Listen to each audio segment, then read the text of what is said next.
Well, the journey for the Clark St James Tanso Racing Group Season 6 of GT3 racing action heads to the place where legends are born. The Circuit the 24 Hours du Mans is the sixth and final encounter. Hello, everybody. Welcome along to the JP Broadcasting Network as you join myself, Alex Goldschmidt, and once again, James Parfitt.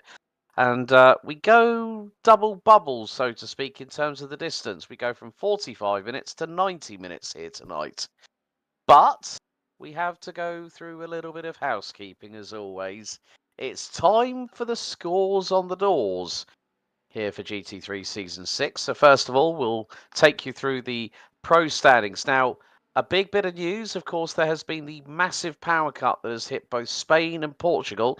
So our championship leader, Luis Martinez, unable to attend tonight, which does put the championship at risk for a very good reason. Harry Hartley-Price in the HB Racing Porsche just 33 points behind, which means he needs to effectively finish third or higher, take the title with this final round.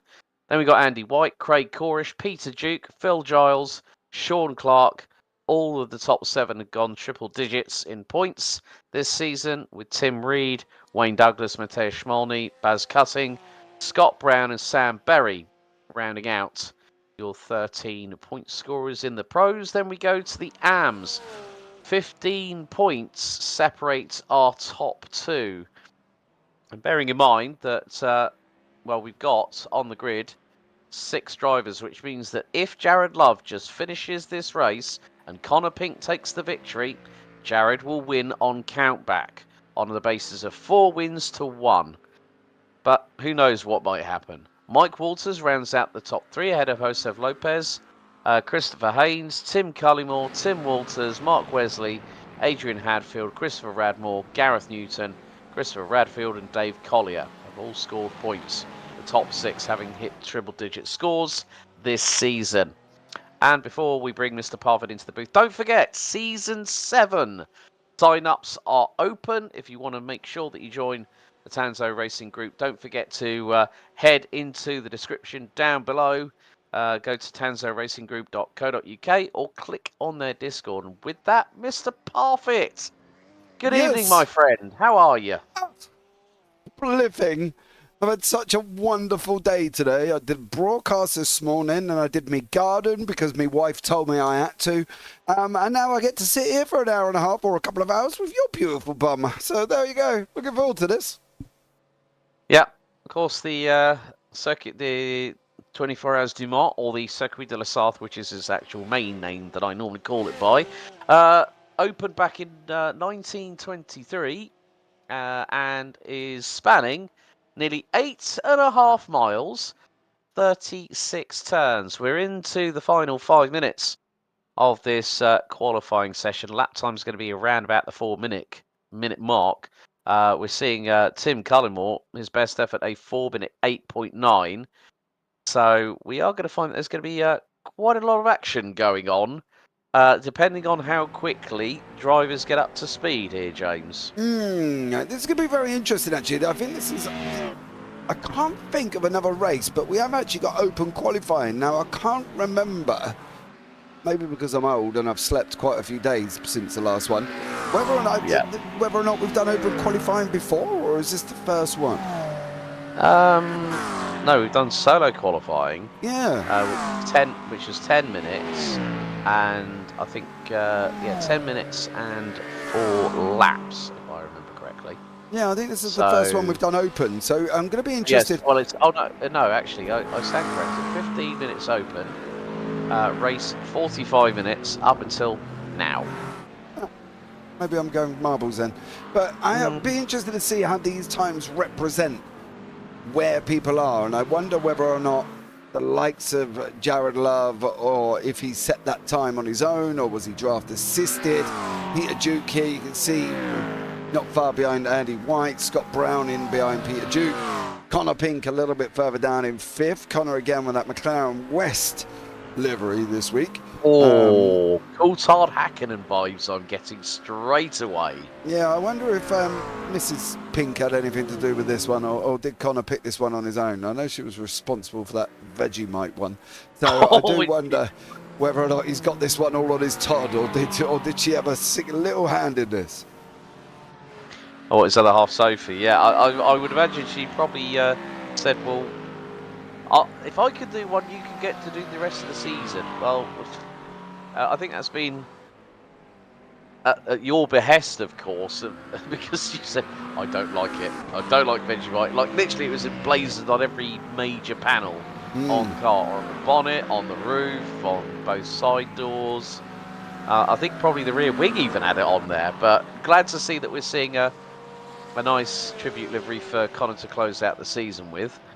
But yeah, I mean, Jared Love was very, very close this season, let's not forget, to getting an overall victory. And, well, the Mustangs are going to have a little... not me today, says Sophie in chat. So, Josef Lopez just goes in P6 third in AM with a 4:02.269. And instantly gets beaten by Tim Reed by 3/1000ths of a second.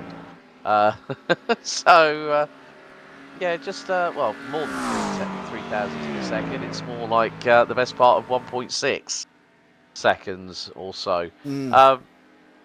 Yeah, Sophie said, since the Vegemite saga, I decided to stay out of it. I like it how it's a saga. We had more conversations about the Vegemite livery than we did watching an episode of EastEnders, to be blatantly honest with you. And watching the race as well at the same time. Yeah, so I'm glad. But, yeah, I think it's... You know, Jared Love has been threatening to win overall, and I think this could be the race that the Scotsman in that Mustang, that 5.4 litre, naturally aspirated, thundering V8, gives him the opportunity to do so. But then we've got a different strategy that the drivers are going to have to employ here, aren't they? Because 90 minutes, it's 36 corners, it's 8.5 miles per lap. You know, the drivers are going to have to be very, very careful of the barriers, especially coming down the Mulsanne, of course. So, Hartley Price hasn't qualified. Well, he's put 2.5 laps in. Top speeds we're seeing are around about 182. I'm seeing, Connor Pink, 185.1 miles an hour. Yeah, I do wonder whether that's draft assisted. The interesting thing I'm finding at the moment here, Alex, is look what manufacturers from 9th downwards on our screen. Now, you can't see this at home, but Porsche, Porsche, Porsche, Porsche, Porsche, and Porsche. Why are we likely to be seeing that? The Porsche does not have the top speed of the cars in and around him at the moment. He hasn't got the speed of the McLaren. They definitely don't have the speed of the Acura, and they are miles away from the Mustang. So I'll be interested to see how far the Porsches can go here. Cullimore is the highest Porsche, but he's in 7th with Sean Clark in behind. Hartley Price, as you say, with no time on the board. Haynes, Walters, Giles and Corish all with no time on the board either, and they're all in Porsches. So yeah, I'm going to be interested to see how far the Porsche can go. I think Harry's invalidated some laps, so that's probably would explain why he's just about to make his way through. I think that is going to be heading down in towards Indianapolis, so a little bit further down the circuit. A little bit further. I think it's coming into Craner and Porsche curves at the moment, I think. Okay. So it's normally where we will see the cars, going through Porsche curves now, so...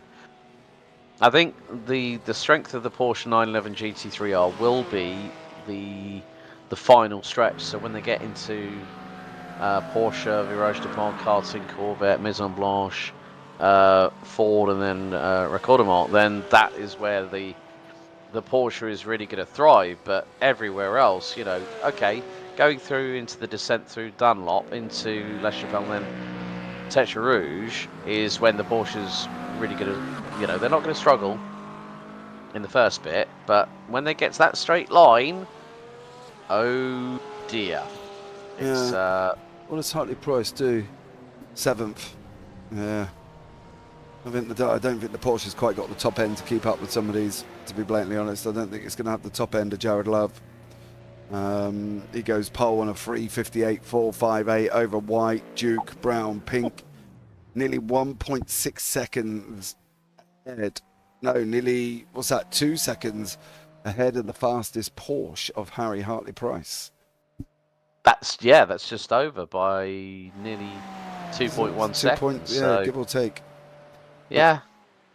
But you have to give a shout out to all. Peter Duke. Yeah, Peter Duke and Tim Reed. They've both gone.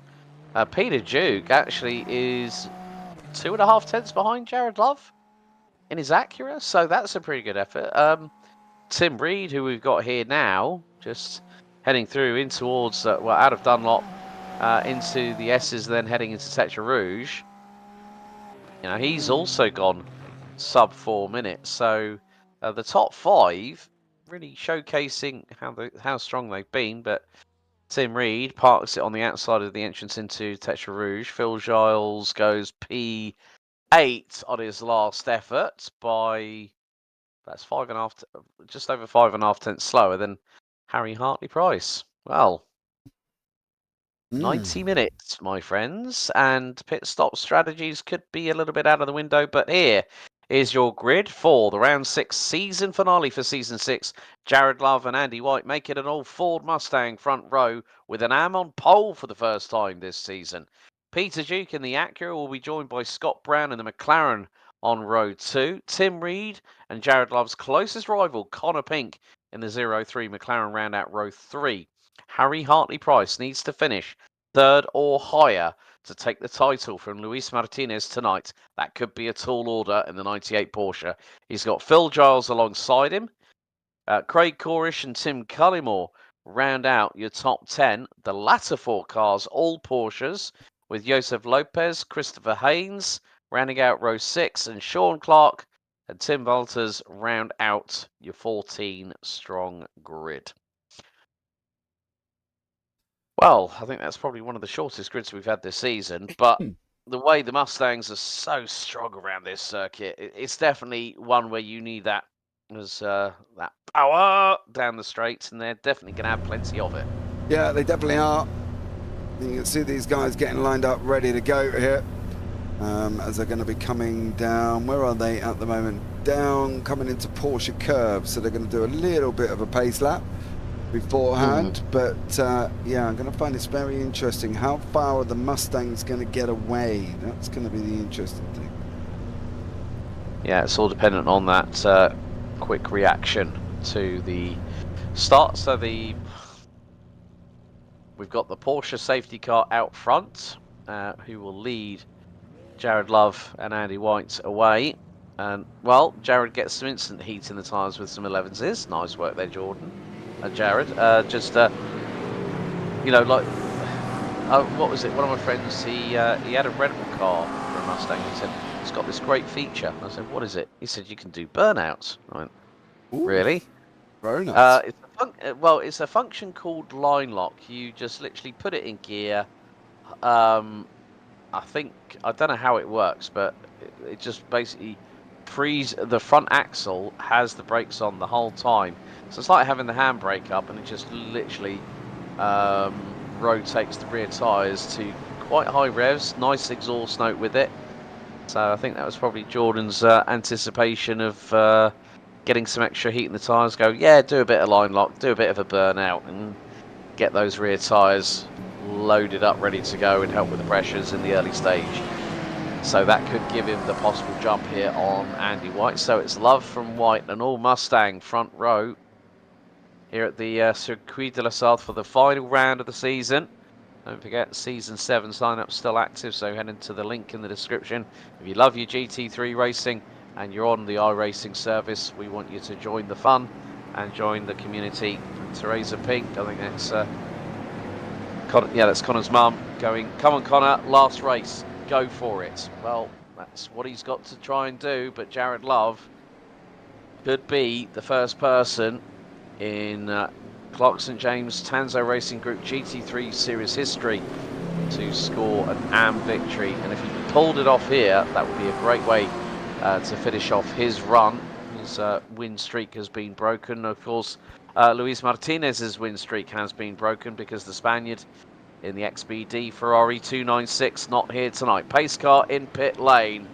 And Jared Love will bring us out of the final chicane. Andy White alongside, and now Love guns it.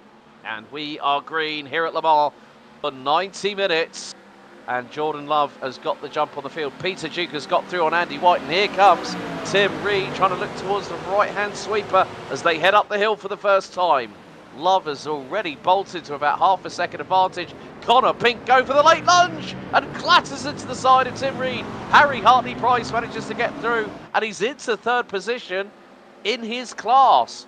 Very early indeed, but you know, Connor Pink had to go for it there, James. Yeah, he definitely did. Hartley-Price has been diving his way through here, up 3 spots already at the beginning. We'll see whether or not this Porsche is going to be able to handle this. On through Tetra Rouge they go. Now the run down the first part of the Mulsanne. And it's going to be interesting to see how Scott Brown, how Tim Reed, watch this draft just kick in now. You can think in front as well. Brown's getting the draft, so he should be able to be saved going into the first chicane.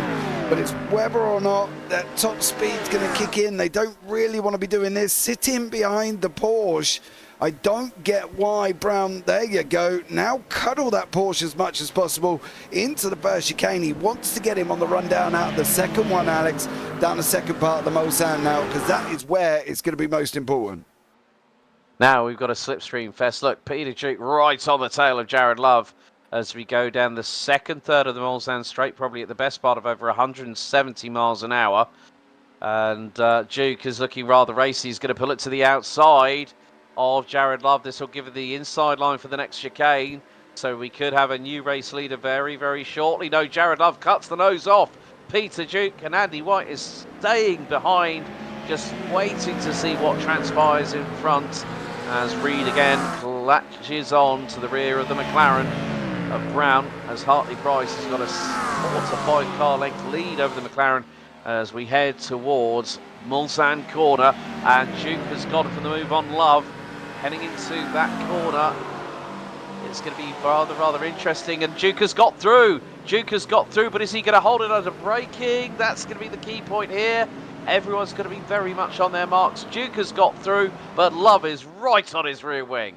Yeah, you can see Jared Love now sitting in that second place at the moment, tucked in behind Peter Duke. There's basically absolutely nothing between them here. Duke's on the left-hand side, Love's on the right. The run down into Indianapolis now is going to be difficult. If Jared Love can hang it on that outside, he'll have the inside for the corner. Through the sweeping right-hander they go. Love didn't have a response. Duke manages to hold on. Andy White there as well. Hartley-Price still holding on from Scott Brown, which I am very, very shocked about. I thought Brown might have had that pace in that McLaren there, but you can see that further back, the Porsches occupying that 8th, 9th, 10th, 12th, 13th, 14th spot.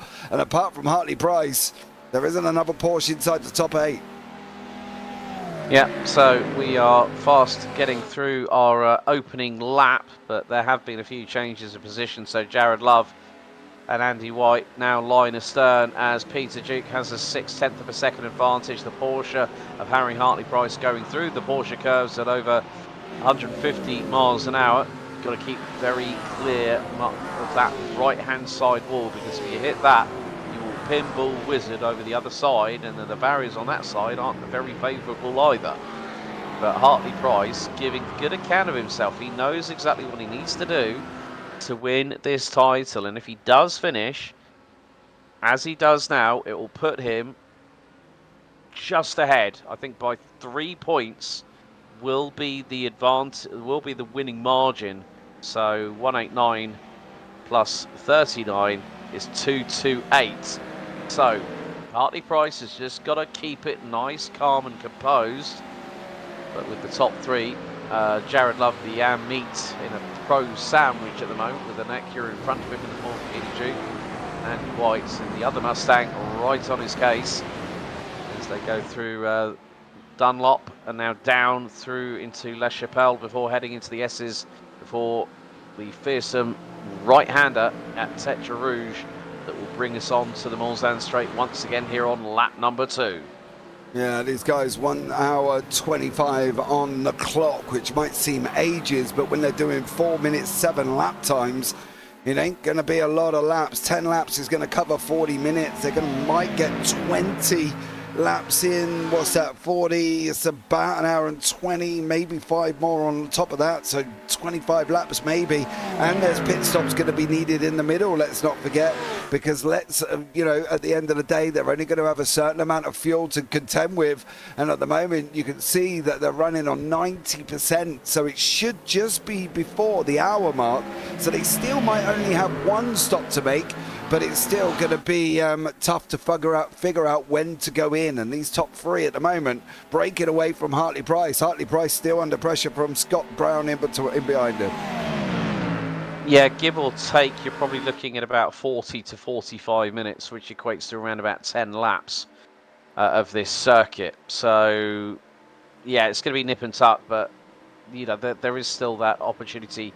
They'll be running on fumes by the time they get into the pit stop, and who knows, there might be that possibility where one driver's really, really pushing to get a place and maybe move themselves up a little bit higher in the championship towards season end, and then find themselves thinking, right, I'm running on fumes, I've got to do a splash and dash.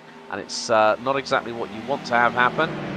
Chris Haynes has dropped down to 13th in the 911 GT3R Porsche, just behind Tim Walters. We're going to see a moment here for the 68 of Sean Clark. Well, this is why Christopher Haynes in good old Rexy. He got to slow down on the entrance there. He must have done. Yeah, because he lost 2 places. The thing is as well, the great thing, and I say this in a great thing, nobody has had any drama. Touch wood. Nobody has had any drama. It's all been overtakes and slowdowns and things like this that we're seeing now with Duke, Love and White. Love. Steady. Love was trying to go for the outside to get the cut back through into Indianapolis on Andy White, but now he's got through. Now, whilst these 3 have been battling, what normally happens when you have a bit of a 3-way slipstream fest here at Le Mans, well, the chasing peloton are closing. The gap between what was Andy White and Harry Hartley Price was 2.5 seconds. But when we get onto the long stuff, it's gone up from 1.7. It's now nearly 2 seconds. The gap between Jared Love and Harry Hartley Price, as they now will head into Porsche, the Porsche curves, which includes the Virage du Pont. So Pont Corner, then into karting, because the international karting circuit is to the immediate right-hand side. I've had the opportunity in real life to commentate there a couple of times, and it's quite interesting when you hear a supercar day go on around that area. But now underneath the Ford Bridge, they go into the final couple of chicanes. But, well, Peter Duke in the Acura is giving Andy White and Jordan Love something to really think about. But, look, White coming out of that final chicane was right on the rear of the Acura NSX of Peter Duke. Yeah. So, Duke has just put in the fastest lap of the race. 3:59, 3:59 by Andy White. No one else, including Jared Love, has broken the 4-minute barrier, as we're only on lap 3 here in this race. But this race could come to Jared Love. We're going to see a replay here. Oh, Porsche doing Porsche things here, James. Yeah, it's just on its way. Look, there you go. Bang. And do you know what's worse? He probably took the first 2 laps exactly the same. Poor old Phil Giles there ended up in pit lane. He's Craig Corrish has as well. That's a big old surprise there for the number 113. I've got a funny feeling Corrish just disconnected here. Oh. Yeah, he just puffs off like Harry Potter up a chimney. I'm not sure. Oh. I'll reach out and find out if we can figure out what went on.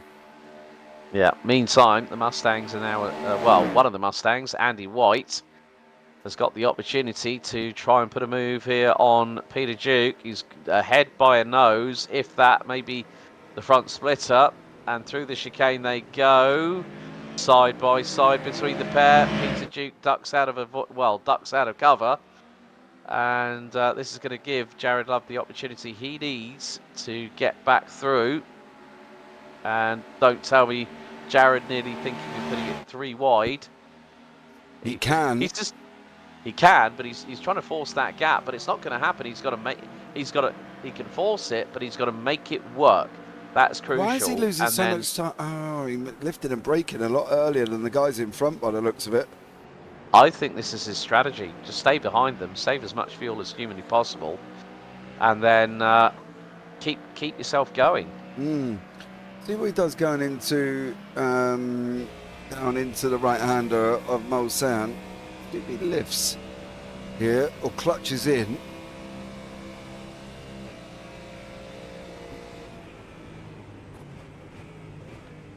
It's very interesting, his strategy here. Yeah, it looks like he's lifting and coasting in. I'll just stay on board going into Indianapolis and keep an eye on that on the screen. It's just about to get Peter Duke, but he's on the wrong side, really. He'll have that inside line, but it depends on how ferocious Duke wants to be and whether or not he's going to run it round. But is Love going to lift going into the right-hander? We literally got the car side beside us at the moment. Yeah. Yeah, he has. He is lifting quite early. I think that's his strategy. Just get the cars in front to drag him along. And, well, because of the battle, once again, the gap has really started to close in between both Love and Hartley Price. So there must be a bit of method to the madness. So, and we can confirm that there are no drop weeks, so it is an all-out fight for the title. That's how a championship should be decided, as Jared Love now closing in on Peter Duke, as Andy White has already got an early advantage. That lead is going to be the biggest it's been in the opening 3 laps so far, just over a second. So there is Tim Walters in the number 67. Liking the livery on that. It's very much a possible tribute to James Hunt with the colour scheme. Yeah, very much so. Oh. Hello. Yeah, very much so there as well. And he's stuck in behind Sean Clark at the moment. Porsches again, as I said, 9th, 10th, 11th, 13th, 14th. Tim Cullimore up in 7th. Hartley Price sitting in 3rd, up 4 places. How did Hartley Price get there? And where did Peter Duke? Peter Duke is now 9th. So yeah, Craig Corish has confirmed in the YouTube chat. Oh no, don't tell me. Oh, he's going to lose it at the same place as where Phil Kyle did. Oh, that could have been that. Oh, that's a real shame. Because look at it from this perspective, he was in the battle with Andy White for P3 in the championship standings. Craig Corish, he's got back out. Disconnect. Yeah, Craig is. Yeah, so I wonder if Craig has come back out on circuit, and iRacing had crashed, so he's managed to rejoin, but he's having to wait. But I don't think it. Yeah, there we go. Yeah, he just waits for the traffic. Speed. Yeah, so now the battle for the P3 battle in the pro side of things. Well, it looks like at the minute, Jared Love is now back through on Andy White. Harry Hartley Price now 2nd. So that'll make it another 3 points. So that'll be 2-3-1 versus Martinez's 2-2-5. But as I said earlier, if he finishes P3 or above, he's got it. If he finishes P4, it goes to count back. Martinez, on the basis of his victories so far this season, well, it wouldn't go Harry Hartley Price's way. It would go to Luis Martinez. So it's all about those laws of averages, and the thing is that Jared Love is doing everything that he needs to. He's got a 1 second advantage. So we're running a ball with Scott Brown, who is now 8 and a bit tenths of a second behind Harry Hartley Price. So, and Hartley Price is actually he's just put in his fastest lap of the race, a 4:05. And Jared Love was 0.6 of a second slower in the Mustang. So it seems like if he set that up to be a little bit more low drag, let's say, in terms of aerodynamics. So that might be where Harry Hartley-Price is probably on the limit, if you will, so to speak, James. Because otherwise, that's, you know, he probably used a little bit of racecraft, and also the fact that Connor Pink dive bombed into the side of Tim Reed, going through the opening set of corners into the first big chicane. So, yeah, I think now we're going to see Hartley-Price give it the berries, so to speak. Yeah, the problem is you don't want to drive too hard, because obviously we know how unpredictable the Porsche can be. So yeah, he's got to keep it within its limits here as well. So for Hartley-Price, he's got to be aware that the Porsche will just randomly do something that will, you know, hurt him if need be. So he's got to be a little bit careful of this one. Yeah, and you can see he's just making sure he's hitting his marks. He's not going to over-aggressive, just finding what feels comfortable. As well, here comes the first pit stop. Now, Andy White has just got into pit lane. That's interesting, because he was very, very you know, he was leading at one point, and now we've got Peter Duke, who's probably got flat-spotted tyres after that Code Brown, going through the Porsche curves, then coming out of it, and then ending up in the barriers as well. So, Sean Clark. Now, he's got no rear wing on that wagon. Oh dear, this is not going to go well. Oh, he's going to lose it! Oh, there you go. Oh. That was going into Indianapolis as well at high speed. And he was a passenger, I'm afraid. Oh, bro, he had nothing to do with that. Why is Andy White still sat there? I think he's changing tyres.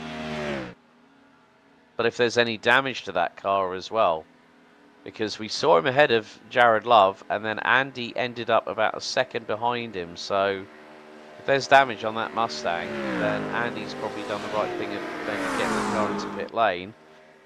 But all I can say is Hartley-Price now is on course for a maximum hold of 45 points.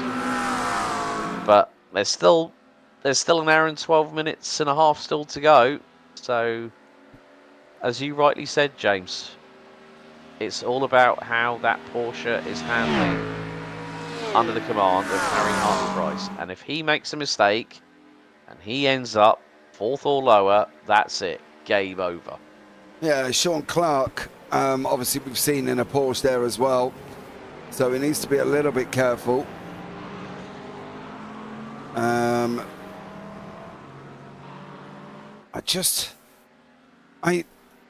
In a way, I'm hoping Brown's losing pace in corners rather than on the Mulsanne here, because when he was originally behind Hartley-Price, we suspected he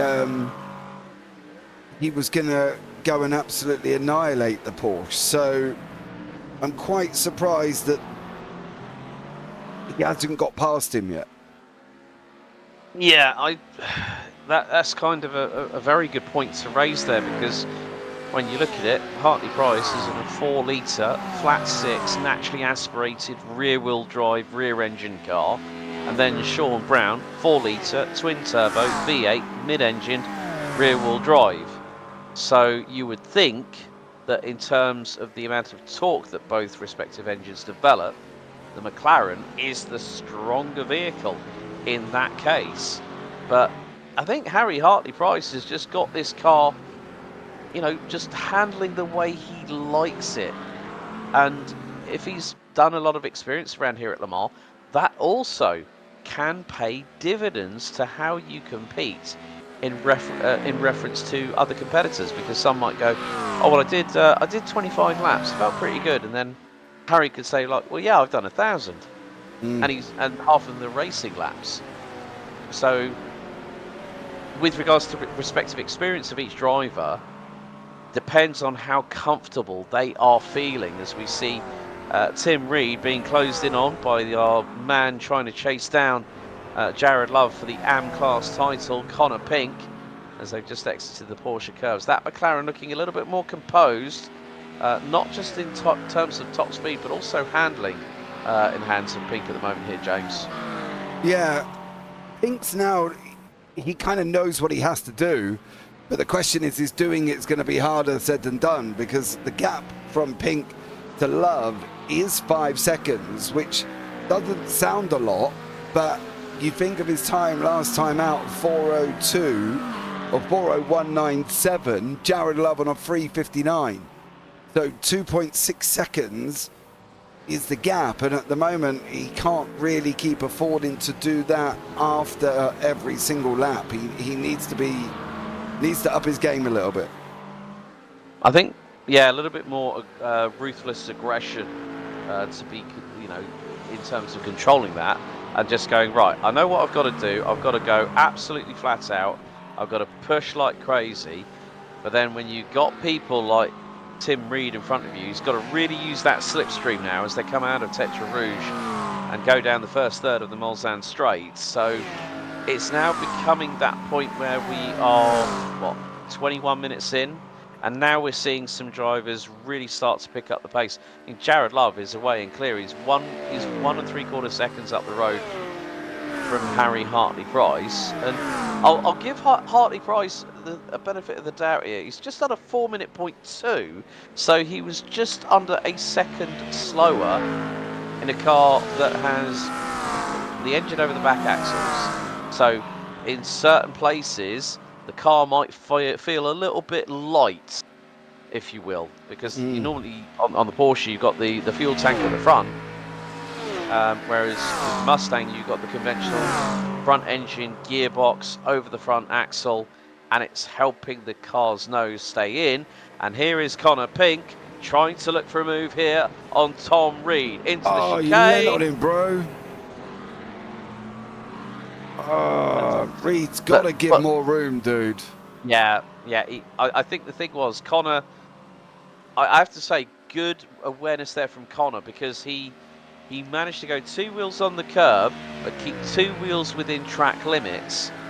So just to sort of like go, okay, this is the maximum I'm going to push by trying to make that move. And I think Tim just said, like, I don't want you getting past me. And as you said, he leant on him, squeezed him, but Connor was not going to give that one up. And that was a pretty good move from the McLaren driver in the number 03. Yeah, it definitely was, but Reed needs to give him a little bit more room on the outside. He kind of squeezed him a little bit, but then kind of squashed him in. So, Reed got away with it, because Connor Pink was determined to go through, but he's just got to be a little bit mindful of that.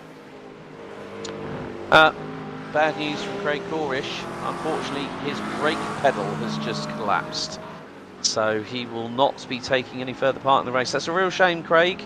Hopefully we'll see you back for season 7. I think, if I remember correctly, first date on the calendar is May 19th, I think, isn't it? Or something like that. From memory. I'm trying to remember.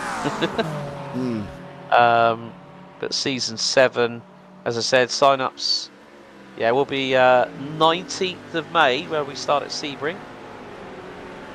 So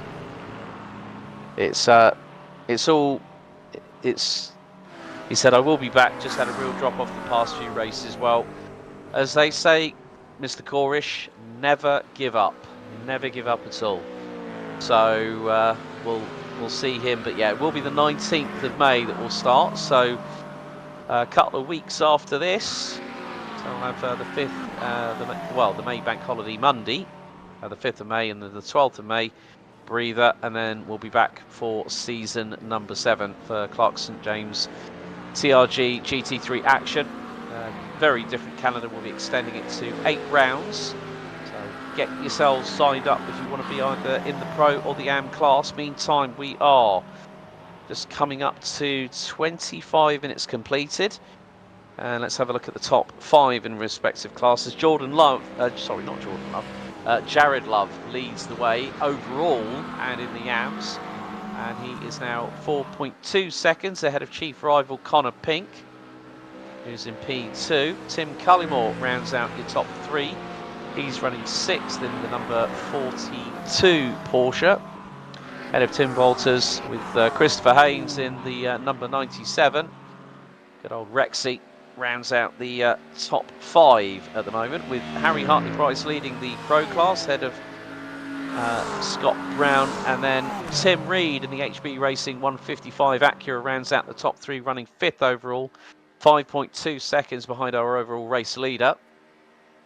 And then we've got the recovering Peter Duke in the 177 Acura, and Phil Giles in the 21 Martini Special Porsche 911 rounds out your top 5. But yeah, one of the things I'm seeing now, the top 5 now covered by just under 5 seconds, make that 4.9. Yeah, you can see that there's been closures there. For Pink has brought the time down as well. He's got 4 seconds. You can see Chris Haynes and Joseph Lopez. And Lopez has just cleared Haynes. Duke cleared both of them and is on his bike a little bit, as Lopez now coming into the first chicane. Is he going to be able to make it? No. Wow, he just leaves that door absolutely wide open. Son, you've just been robbed, burgled, and he's nicked your sofa when you leave the door that wide open there. He's got to come back at him. He can't keep affording to leave that sort of gap. He's got to be a little bit more aggressive. Yeah, and this is going to be very, very close. McLaren versus Porsche, Lopez versus Haynes, and Lopez is going to get the run into the chicane. Haynes is not going to fight it too much, and the pair neatly get through the final chicane for the run down to Mulsanne corner. So good awareness there from both Lopez and Haynes, giving each other enough racing room and racing respect on this particular occasion. Yeah, on this particular occasion, I will say we're quite lucky. Lopez has gone back through again. Scott Brown under now pressure from Connor Pink. Connor's kind of seems to have a little bit of an up in speed here, Alex. He seems to be motoring a little bit forward on these guys. Yeah, I think it's just the case that there will always be that possibility that as the race proceeds, that drivers will start, firing on all cylinders, and that's what we're now seeing with Connor Pink. So that'll put him not that much further away from overall race leader and AM class leader, champion-elect in the AM class, Jared Love. So the gap between Connor Pink and Jared Love now spans 4.2 seconds. As you see, a little bit of flames spitting from the twin exhaust pipes on the back of Connor Pink's 720S McLaren as they hurtle through the Porsche curves. So yeah, I think Connor did say after what happened last time out, wasn't happy, but he said, you know what, I'm going to give it everything at Le Mans. And he's true to his word. Yes, he had to make an early dive bomb on Tim Reed through the opening couple of corners, but the natural pace that has been gathering in that McLaren has been quite nice to see for a change. That Connor is now fighting at the sharp end where we know he can fight. Yeah, exactly. And he's now just got a motor on now. He's got 1.55 seconds to Scott Brown. What he's doing isn't, how can I put it? It's bringing him forward. It's not affecting him. He's doing the best he can, and I think he's now just sort of found that other gear. Gaps out to about 5.2, but he has still got an hour on the clock left. Yeah, still quite a lot of possibilities that can happen in the next hour. So thank you for everyone that's joined us so far on the JP Broadcasting Network. Nearly 18 of you watching so far. As we are very close to hitting the top of the hour. Now we had an interesting little discussion, you and I, about Le Mans, about how it was, how difficult it can be, and Le Mans for some people it isn't their favourite track. Are you trying to get me to drop myself in the Sturm, Mr. Goldschmidt? No. I'm just saying Le Mans is not for everybody. No, I don't like it. There you go. I'll be blatantly honest. I don't like Le Mans. And the reason I don't like LeMans is I think it's too long. I think at certain points, this point here, what we're getting is this draft train effect at the moment. You know, we're not getting much battling. It can be quite meh at times. And I just don't find this circuit exciting. I wouldn't put it on a calendar. I know recently they chucked it on one of the other leagues that I do, and you know, that was their choice, but they did take the chicanes out, so it was quite interesting to see these speedy cars go down here just straight down to the end. But yeah, I'm just not excited when I see Le Mans, and yeah, I'm sorry, I'm just not. I know it's a classic, I know the 24-hour and all of this other stuff, but I'm just not thrilled by this circuit. I think the only thing that's really gathering interest again is still Connor Pink versus Scott Brown. Those two McLarens are magnetised at the bumpers at the moment, and it seems that the polarity is going in favour of Connor Pink at the minute. He jinxed, showed his nose there on the run down to Indianapolis to say to Scott Brown, don't forget, I am behind you, watch your six. And look how deep, look how more confident Connor Pink is under braking as Tim Reed goes through the kitty litter coming out of Indianapolis. But yeah, I think it's not a case of if, it's a case of when. Scott Brown can't hold off Connor Pink any longer. Yeah, Pink's coming at him, and I'm wondering whether or not that's the drop in fuel level for Connor Pink is now showing why that McLaren is very, very speedy indeed. And I think you know, that's going to be the case going forward for that McLaren, but he's just got to utilize what's going on now and try and clear Brown. If he is this much quicker than what he's got going on at the moment, and he's back down to 4.5 seconds, he needs to clear Brown pretty much as soon as possible. Yeah, I mean we're about 8 minutes away from when, you know, we're going to be going on to lap 9 now, so it'll be this plus possibly another lap where we might see a lot of drivers opting to go in. I think the thing with Le Mans is you can't always fuel save the whole time, and the reason being is that you've got to be on it 10 tenths around this circuit to the best of your ability, of course.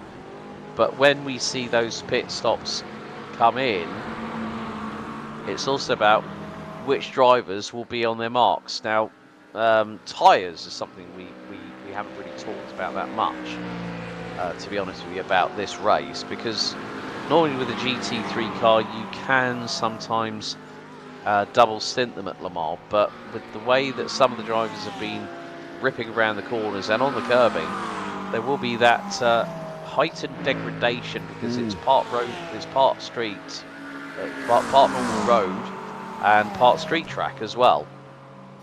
Yeah, that's the thing. The problem is it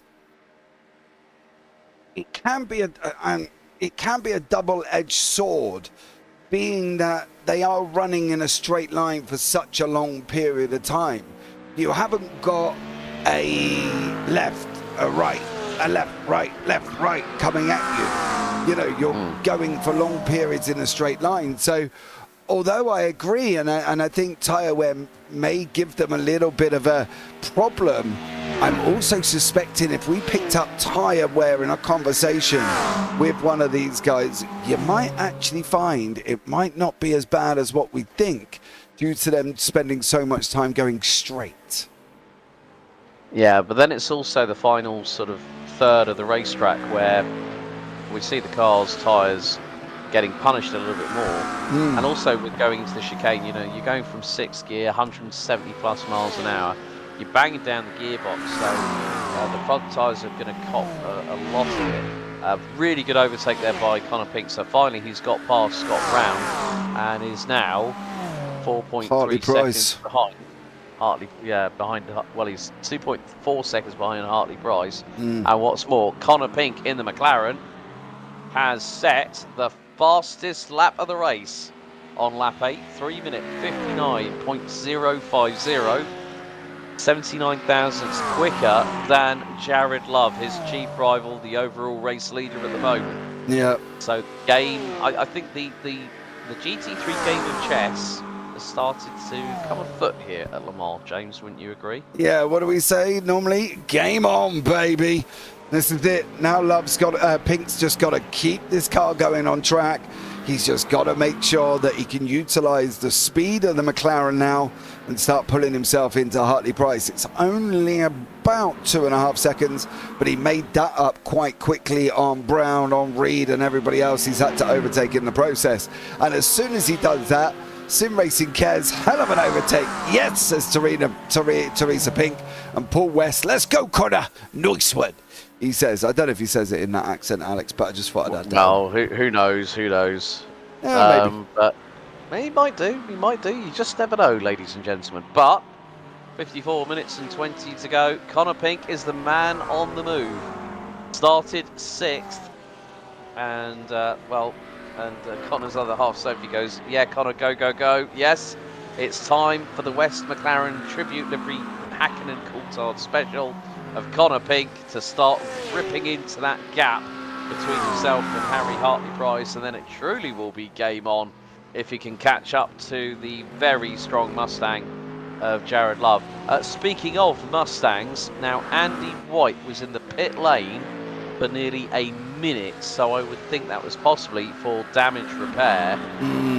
And I'm wondering whether he did what he did last time. Forget to uncheck the box for changing tyres. Maybe, but it might... Oh, bro. Sean Clark. Dude, you are having a rough race. Off one side, over the other side. He's going to go around again, and is he going to go around again? Come on, Sean, No, don't you do it. Don't you do it. He's just dumped a load of gravel on the entrance to Tetra Rouge, I think. So, but yeah, now Connor's gotten away from Scott to the tune of about 0.4 of a second. Now this gives the opportunity for not just Connor to chase after Harry Hartley-Price, but Scott is going to come along with him. They have dropped Tim Reed like a bad habit, who's 2.9 seconds in the doldrums behind them. So the two McLarens starting to come alive. You can see now that Scott Brown is measuring Connor Pink a little bit here as well, as we are on to lap 10. So this could be the first opportunity for us to see pit stops in this race. Now, if the drivers run to 40 minutes, this could be a 2-stopper. So if that's the case, if it's 10 laps for these GT3 cars, maybe 11 at a maximum push, but you're going to have to fuel save like a beggar to get to that point. That's where it's going to be the case. I think this is more of a 2-stop race rather than a 1-stop that we've seen.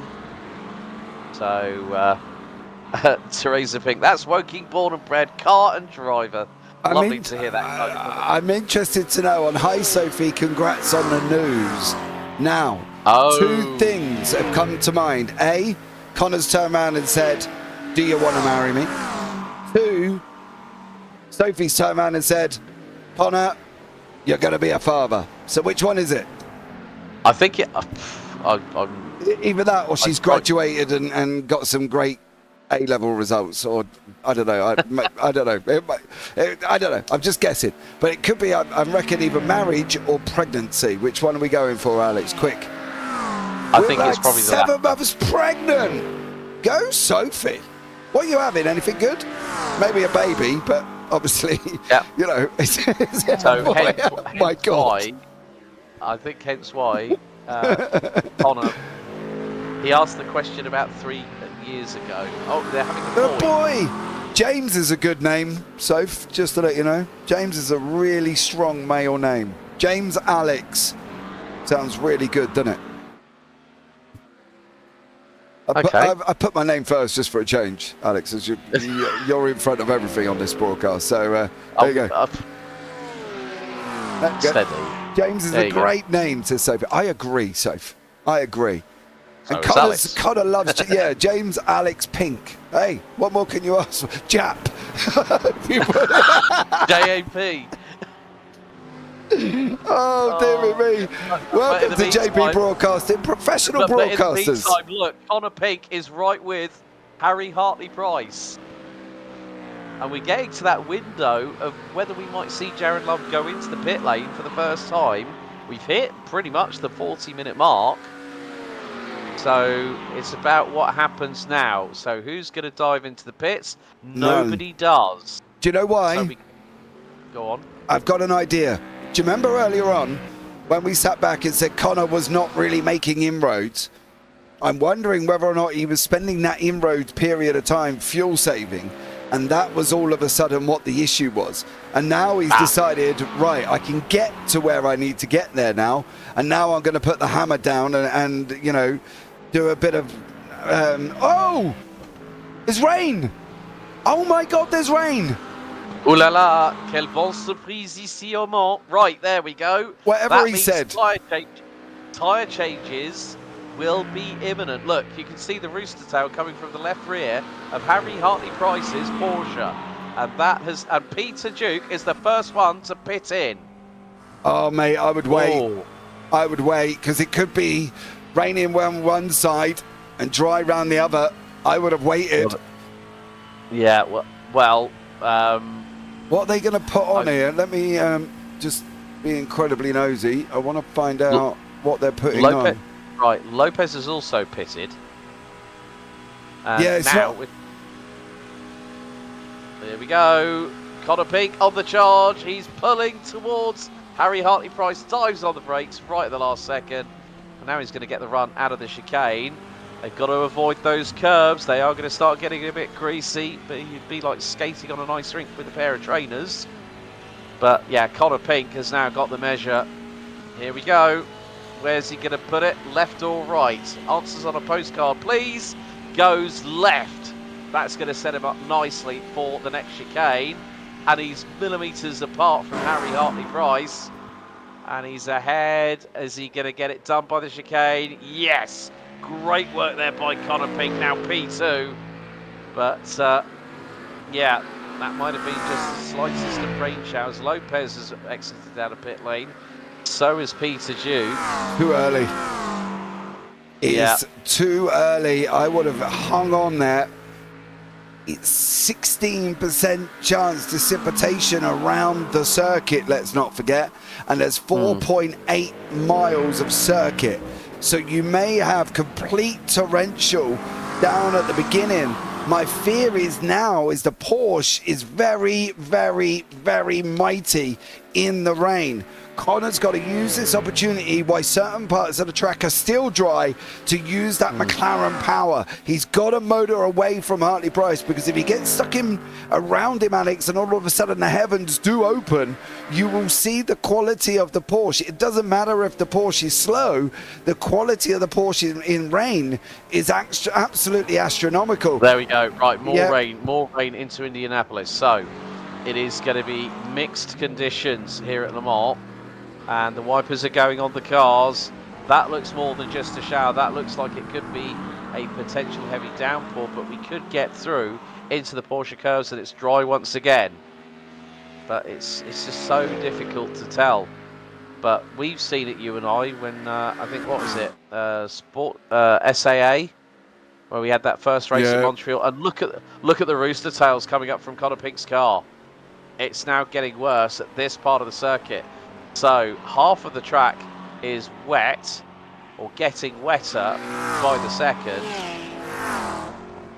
And now you're going to see, well, Connor Pink is still going pretty hard at the moment, but now having to take a slightly different line. You can see they're having to slow down now because of how this track is evolving. Ooh. This has been tagged. So let's just have a look at this. So he goes through into the next left, and he's hit the curb. Bro, in the rain. It's the curb, and it was the curb that we saw Peter Duke hit, and then his front end gets knocked apart. So Connor's now having to dive into pit lane. Love's in pit lane. Hartley-Price, Brown, Reed, Pink, and Pink with that is going to be a lengthy pit stop for that man there. Hopefully he's got a fast repair. If he's got a fast repair, then... Sophie. Well he's said, still there, Soph. Well he's still there. Hold on. He's still there. He got is it still back there. To pit lane. Yeah. Yes, that was heavily unlucky. Rain but look, and curbing. Hartley Price up in the air. Love up in the air. I see a pattern that we could have tyre changes now being bound because the safety car has also got the wipers on. Jared Love has been on his marks for over 25 seconds. Yes, they're all switching to wets. Yeah, they've all done it. They've all gone and made the change. I think there's a couple of people. Can I get any... I can't really get a better angle, unfortunately, because the old stands in the way. I did see the front is repaired on that McLaren. Yeah, he's got fast repair done. Love is out. Hartley Price is out. Where are you, son? Tim Reed is out. Connor Pink is out and repaired. Scott Brown's in front of him. What is the gap? We'll give it a minute to settle down. But I can tell you one thing. Connor Pink has got to go like a bat out of hell. He has got to go for the bat, like an absolute bat out of hell. He's got to drive like he did before the pit stop. But the biggest thing of all, he's got to keep that McLaren on track. If he's as fast in the wet as he was at the end of the stop coming towards the dry, that gap could come down. And the worst thing was as well, in that brief little complex, Alex, going through down through Corvette, coming into Virage and Ford curves, he closed in about half a second over Love. At the moment he slid it, the gap had come down. It was down to about 4.2 away from 4.7. And in that one corner, poof, Harry Potter up a chimney, they go. Yep, so the gap between Connor Pink and Jared Love now is 17.8 seconds, which means he's about 13 seconds behind Hartley Price. Now, Hartley Price, we talked about Porsches, you talked about the weather, and what has come to happen? Well, Hartley Price has had the rain god dance being answered right here at Le Mans, because now he has an opportunity of trying to get through on Jared Love for the overall victory. But it depends on how strong that Mustang is in the wet as well. That's going to be very, very crucial at this point. Teresa, Connor's mum, says, keep your head down, keep your head, Connor, use the right foot. I didn't know what cost him. Just saying, Teresa. Maybe, left as well, because I think just using the right may have cost him that. I'm a little bit worried now that Porsche in front by the name of, Hartley Price should be able to show us what this Porsche can do, because in the wet, unfortunately, unlike that for Chris Haynes, who literally, I don't know where you're going, Mr. Lopez, but I can tell you one thing. Enjoy that 2-second slowdown there, son, because I've got a funny feeling that's roughly what you're going to get. But the Porsche has been renowned in every other rain-soaked race I've broadcasted. Oh, there's Scott Brown. Yeah, I know, saw it. He's going to carry too much speed into the corner. Oh, bro, brake. Goes. Oh, Connor avoided him. Tim Reed avoided him. So both of them have gone past. So Connor Pink now sitting in second in class, third overall, and is now 19.5 seconds back. He has got to try and find some of that pace he had beforehand, Alex. He's got to try and motor on. So let's see as well. I'm not sure Connor knows he has a left foot while he's driving, says Teresa. Oh, well, there we go then. That could explain why he spun. Right, on that note, looking at the last sectors, Jared Love, sector 1 obviously including the pit stop cycle, 1 minute 38.3. Hartley Price, 1:37.1, was then nearly a tenth quicker in sector 2, nearly half a second quicker in sector 3, 3.5 tenths quicker in sector 4, sector 5, which I don't think they've gone through just quite yet. So at the moment, that gap is coming down. So Hartley Price, you can see, he's taken nearly 2.5 tenths up in Sector 5. Sector 6, well, this is... Hartley Price was quicker. Yeah, than Connor Pink, so yeah. Pink is quicker in 2, 3, 4 and 5. Hartley Price is 2 tenths up in 6, but that doesn't nullify the second that he's already lost to Connor Pink around the rest of the circuit. So we're going to see what the gap's going to be doing at the end of this, and we'll see how it goes, whether or not the situation, they should be down to about 16 seconds. I've got a funny feeling that old timing tower's had a little bit of a freeze on. But he should be down to about 16 seconds, give or take, when he goes over the line. And he's got Tim Reed right up his rear bumper at the moment, going through in towards Dunlop, and then up the hill through the Dunlop chicane. It's just about being careful. Just pretend you're treading on eggshells. You're skating on an ice rink without the blades underneath you and just a flat sole. Paul Thompson says, solid drive from Jared Love so far. Yes, but look at that gap. It is absolutely dropping like nobody's business. Jared Love has got a fast-charging Porsche in the form of Harry Hartley Price, who is now within half a second. And there they are, the Porsche on the Mustang, down the first part of the Mulsanne. Hartley Price is absolutely flying. You said about the Porsche in the wet. Well, the proof is in the pudding, and that's exactly what we're seeing right now. And Hartley Price lifting off early, then applying the brakes in a straight line to keep the traction at a premium. Yeah, he's trying to, I think, whether or not they're going to lap 11, lap 22, it's going to be very, very close if there's going to be one more. I think the problem is that I don't know whether or not Hartley Price is trying to save in the meantime. I'm just going to jump into board with that Porsche. Ignore the whistle. Oh, there is none. Oh, bro, you could not be fuel saving anymore even if you wanted to. No gear at all. Letting it run. Lifting off. We'll watch him going down into Mulsanne as well. And see what he does. But he is proper lifting. If Pink is not fuel saving, now is the time for Connor to go. Reed's just got past him, unfortunately, as well. But for Connor, this is the time to go, go, go. If Hartley Price is fuel saving as much as I think now it's lifted. I think the strategy now is... Love's off! Love's off! Love's in the gravel! Oh, and that was coming out of Mulsanne corner, and Hartley Price. Well, there you go. Harry got his wish. And the rain gods answered his prayers, because Jared Love, who has led every single lap until about 60% of the way through lap number 13, was leading. He'd been doing a great job at the front end of the field, and that mistake by the Mustang, okay, it's not going to cost Jared Love points, but it's going to possibly cost him the opportunity for an outright victory here at this final race of the season. And now Harry Hartley Price has a lead of about a second.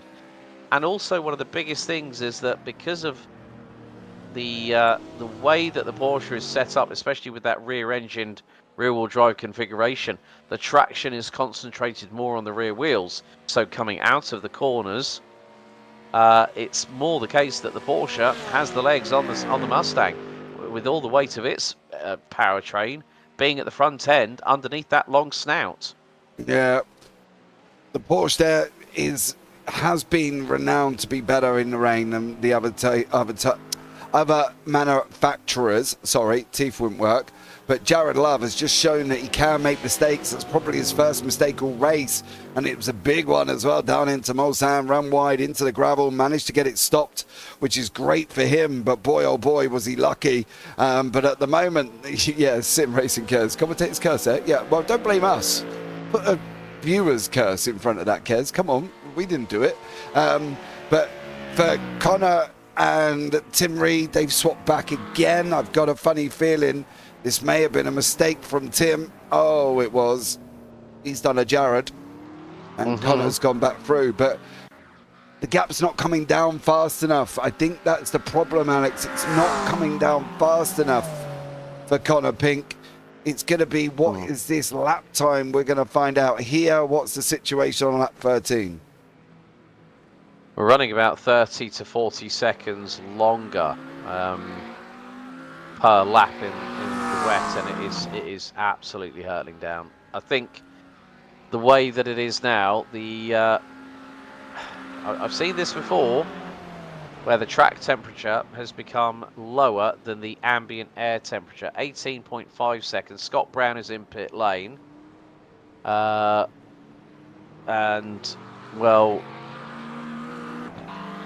and the track temperature is now 17.8 degrees Celsius. So what does that mean? Well, if the rain stops, it's going to be very difficult for the track evolution to come back to dry conditions. Yeah. So I think now that with,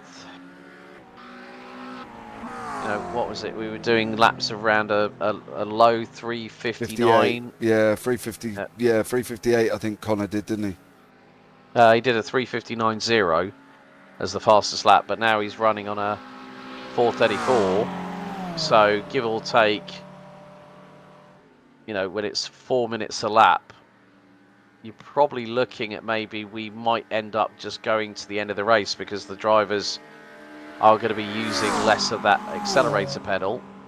And like we saw with Harry Hartley-Price, just letting the car's momentum take it through the chicane rather than having to attack either brake or accelerator pedal.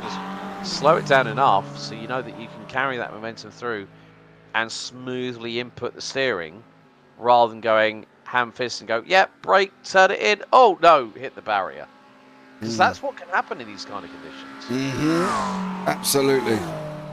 Absolutely. There. And that's the thing. Pink, what was his 4:34? Love on a 4:38, but that was obviously with Love going off. It does look like Joseph Lopez and Phil Giles maybe had their own little dramas. Sorry, whoever. Sean, you're in here every week, blood, chatting for Joseph, and he's just gone and showed us what the... and then got a smack, and what the dogs do zoomies. That's what I call my dash hounds. Is that a dash hound on the side? Wow. No. You were broke. You see him accelerate straight, and then, look at that. Yeah, well, Joseph, the thing back was, to pit lane, buddy. Yeah, the thing was when Chris Haynes in the number 97 Rexy, he hit the car hard on the left rear. It would have broken the drivetrain, broken the axle on the back left. So that's why the car would spool up, and it would only be the right rear tyre that would actually be having some contact. So when that happens, if the left rear's not working, the right rear is going to spin up and it's going to hurtle the car left, because unless both wheels are rotating and you only get traction on one side, your steering ain't going to do diddly. Nope. Nothing at all. If you've got nothing that's going to remotely do it and drive it, you haven't got anything. You might as well just go, pit lane, son. The gap to Pink and Love has come down by 1.5 seconds over that last part of that circuit. So I'm going to be interested to see how it's going to settle down. I think how it's going to come in. We've got 30 minutes and we'll keep you up to date with our lap times. And then, honestly, I'll try and do maths, but bear with. You know what I mean? I've had a long day and that, I'll try. But I want to see whether or not he's going to have enough time. If he's got another 3-second lap time like he had over Jared Love last time, 3.7 seconds, he needs 6 laps. 6 laps at Le Mans is, say, what's that, 6, 12, 18, 24? Well, 6 falls are 28, so it's going to be the final lap, he'll catch him. Yeah, pretty much. So that'll be... This is going to explain. Yeah. The only reason I say that is both men have had a clean lap, because obviously Love was off, in the gravel. So what is this? And is it going to be enough? Lap 14 for Pink?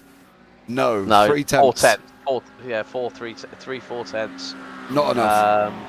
Oh, and Joseph's, I think it's Joseph's other half, Natasha, goes, yes, that is Dachshund Snoodles Louise. That's a nice combination. yeah, But a we've cute got. one, though. Ours is called Rolo.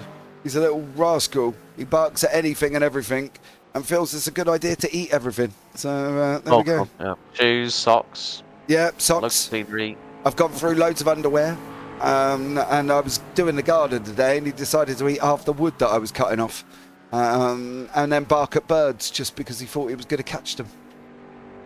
He's a bit, you know, left field. Yeah, bark before bite. Well, I would say, you know, he's slightly on a special perf. Is my little Dachshund. Look, we've got a Dachshund community here as well. Craig Corish has just got in. He said my Dachshund is the same. Yep. And the Harry Price. Oh my goodness me, Hey, Harry Dachshund family. We'll have to get a page. I'm one out because I got a toy poodle in the house and he barks at everything. Yeah, we'll have to get a page in the Tanso Discord, photos of your dachshund, and we'll get them all in there. That'd be amazing. Yeah, there could be a canine and a feline society possibly in both. Yeah. But that doesn't seem to be the top dog at the moment. Well, yeah, they're only about 2 inches off the ground. I don't think they're top of anything, to be honest, Alex. Apart from the biggest ones with the biggest mouths. That's about it. Dachshunds and toy poodles they've got more bark than bite, believe you me. Oh, mate, don't. You show him another dog and he runs away, but you give him a ball and he thinks he's going to go and beat it up. Very bizarre. The reason we're waffling, guys, is they're all very spread out at the moment. We are waiting for that closure to normally happen within the last 15 minutes. So if you're wondering why we've gone off tangent and talking about dachshunds, that could be why. Connor Pink, you have got to slow down. And you are going to be losing that very, very quickly if Tim Reed decides to make the opportunity, because you are 1.3 ahead. You're now 3 tenths. You either need a push or you're going to try and get that off before you get into Mulsanne. And if you manage that, I'll be very, very impressed indeed. I've got to be honest. Either let him go or run it. There you go. It should be off by now because he was very slow going into Mulsanne. And there you go. Oh, right. Dog count is going up, so we've got 4 Dachshunds, 1 toy poodle, and a Staffy at the Pink and Alvis residence. Woo! So there we go. Right. Unfortunately, Peter Duke has had a drama. Oh dear. Oh boy! Oh boy! Whoa! How close? How close was that front end to smacking in the barriers? What's worse, I don't think he had a lot of option. I don't think he knew much about it. Watch this. Oh, mate.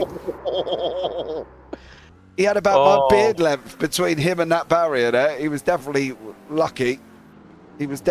Sophie, are you actually married yet? I know he proposed 3 years ago, but are you actually married? Like, you just haven't changed your YouTube name or something? I just want to know. I'm just being nosy. Oh, brother. Oh, dear. What have you done? Oh, it's his same. No, he's running deep, going into Arnage. Oh, Jared Love, that Mercedes. That Mustang is not looking comfortable in the rain. It's looking a little bit of a handful. That brought that gap down again. Pink and Love have swapped places. We knew that were coming. Still back out at 15 seconds. Rats. Well, we're going to have to see. But Jared Love, the thing is as well, is as much as we're kind of rooting Pink on here, you can't mistake what Love's achieved this season, Alex. You know, he's had some great results going in as well. He's won a lot of the races and he's done an absolute stellar job. He won at Road America, you know, and he lost out third at Mugello. He took the win at the Algarve, he took the win at Watkins Glen, and he took the win at the Red Bull Ring. So for Jared Love, he's had a stunning season, and it is showing that he is, I'm not going to say human, because that's, of course he is, but he can make mistakes, human. No, not yet. We bought a house and got pregnant, and we're moving house again, so going to be saving for a bit. Oh, okay, but that's one way round of doing it, I suppose. Yeah, I think it's... You know, yeah, just a bit of bad luck at Mugello, but then of course you got to feel for Connor And this is a helicam shot that we're going to see before we go trackside with Connor. It's, you see him just on the curb, and then it's a little it's bit under braking that the back end's just like it's sort of like doing a bit of a do-si-do from side to side, and but he keeps it out of the gravel, so at least it won't dirty the tyres. Joseph Lopez, however, I can tell you what's happened here. He's gone in. He's either used his fast repair by mistake, and he hasn't got any left. He's taken the optionals. He's taken the required, but his optionals would be steering. And unfortunately, he's going to have to tow back to pits. Now, believe it or not, from here, I'm not quite sure what the tow length is, but I've got a funny feeling it's close to about 2 minutes, even though he's already in his pit box. But the problem is iRacing at the moment has got this funky thing of not putting steering on required. So you get your requireds done, which could be 3 minutes, for instance, or a minute. And here you won't lose that lap. You know what I mean? Because 3 minutes you'll get out before you get a lap down. The problem is when you then go out, your optionals, which was showing at 18 minutes, which you think is body damage, is not. You drive out and you've got nothing in your steering. I've done it so many times. I've ignored the optionals.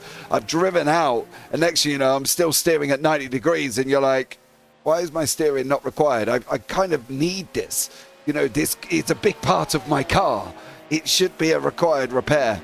And unfortunately, it's an optional, and I've got a funny feeling that is what's happened to Lopez. He's taken the optionals, but he's not got his steering done.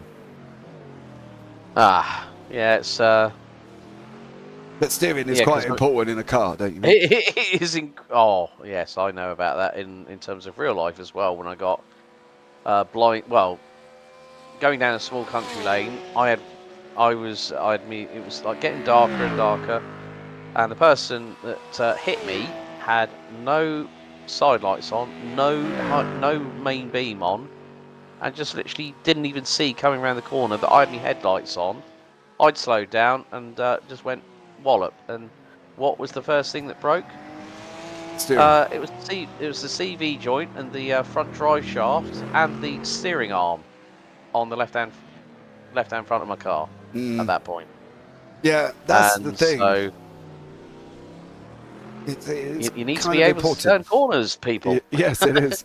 It has died out a little bit. There are a little bit of gaps. The gap to Pink to Reed has gone out massively. Sean Clark, unfortunately, in that Porsche is not quite showing us what the Porsche is able to do this evening in the rain. And that's going to be, dude, you don't want to be out there. You are aquaplaning your head off. Bro. He's been off there. That's his second or third time he's been off there now. Yeah, watch the puddles on the right-hand side. Just coming up. There they are, all nestled there. You can just see the grass poking out. And what does he do? Goes straight through them. Aquaplane aplenty. Up goes the water onto the AstroTurf, which has got zero grip. I can vouch for that because it's in my garden. And unfortunately for him, bosh, straight into the wall for Sean Clark. So, yeah, maybe stay out of the puddles, Sean. Yeah, and try not to get some hang time there as well at the same time. Yes. That car was all four wheels. Paul Thompson, really having a villain arc today. It's like Thanos versus the Avengers in Endgame. Yeah, absolutely. It does remind me of a joke, actually, but I can't tell you on air, Alex, so remind me after. No worries. I'll remind you after.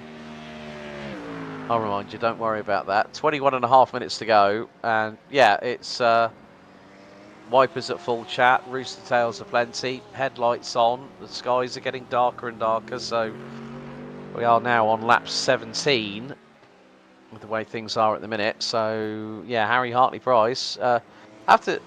Tim Reed's last lap in the wet, quite impressive. So, Andy White, how on earth did you set that lap time?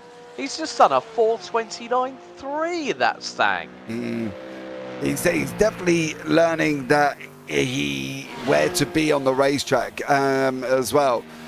Good evening, Mr. Wacky. I'm just going to call you that because I know what the other part means. But he's definitely figured out where the... No, I'm going to shut up.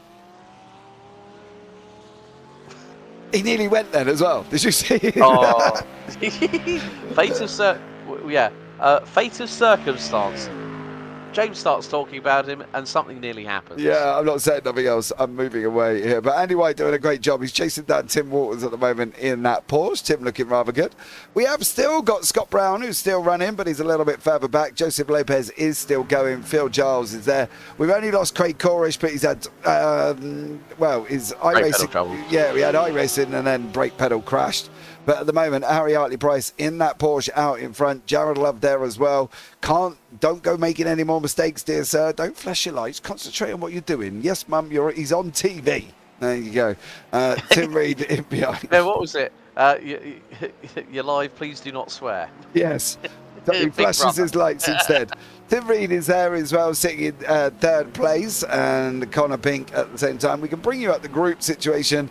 You can see Harry Hartley-Price and Tim Reed is 18 seconds. Jared Love to Connor Pink is now 18 seconds as well. And unfortunately for Connor, he's not quite been able to show the pace that he's had before the rain came down, when he was absolutely motoring, and then unfortunately just lost it going in now. Would have been interested to see how that had turned out, Alex, if both men had got into the pits near enough, that basically 4 seconds apart, how close they would be now. Obviously, you know, ifs, buts and maybes are a wonderful thing, but I would have been interested. But it's showing that Pink's not as quick in the rain as he has in the dry, because he's lost nearly 6 seconds to Tim Reed since Tim's overtaken him. Yeah, it was always going to be that case of the what-if situation, if you will. And in that respect, you know, your heart has to go out to certain drivers. I mean, Connor Pink being one of them. He ended up P4 in the AM class last time out at Road America, but unfortunately was on the receiving end of some unwanted contact. But looking at things now, Jordan Love 264. Jordan Connor Love Pink, or Jared Love? Sorry, I'm getting that wrong all day. My body. Sorry, Jared.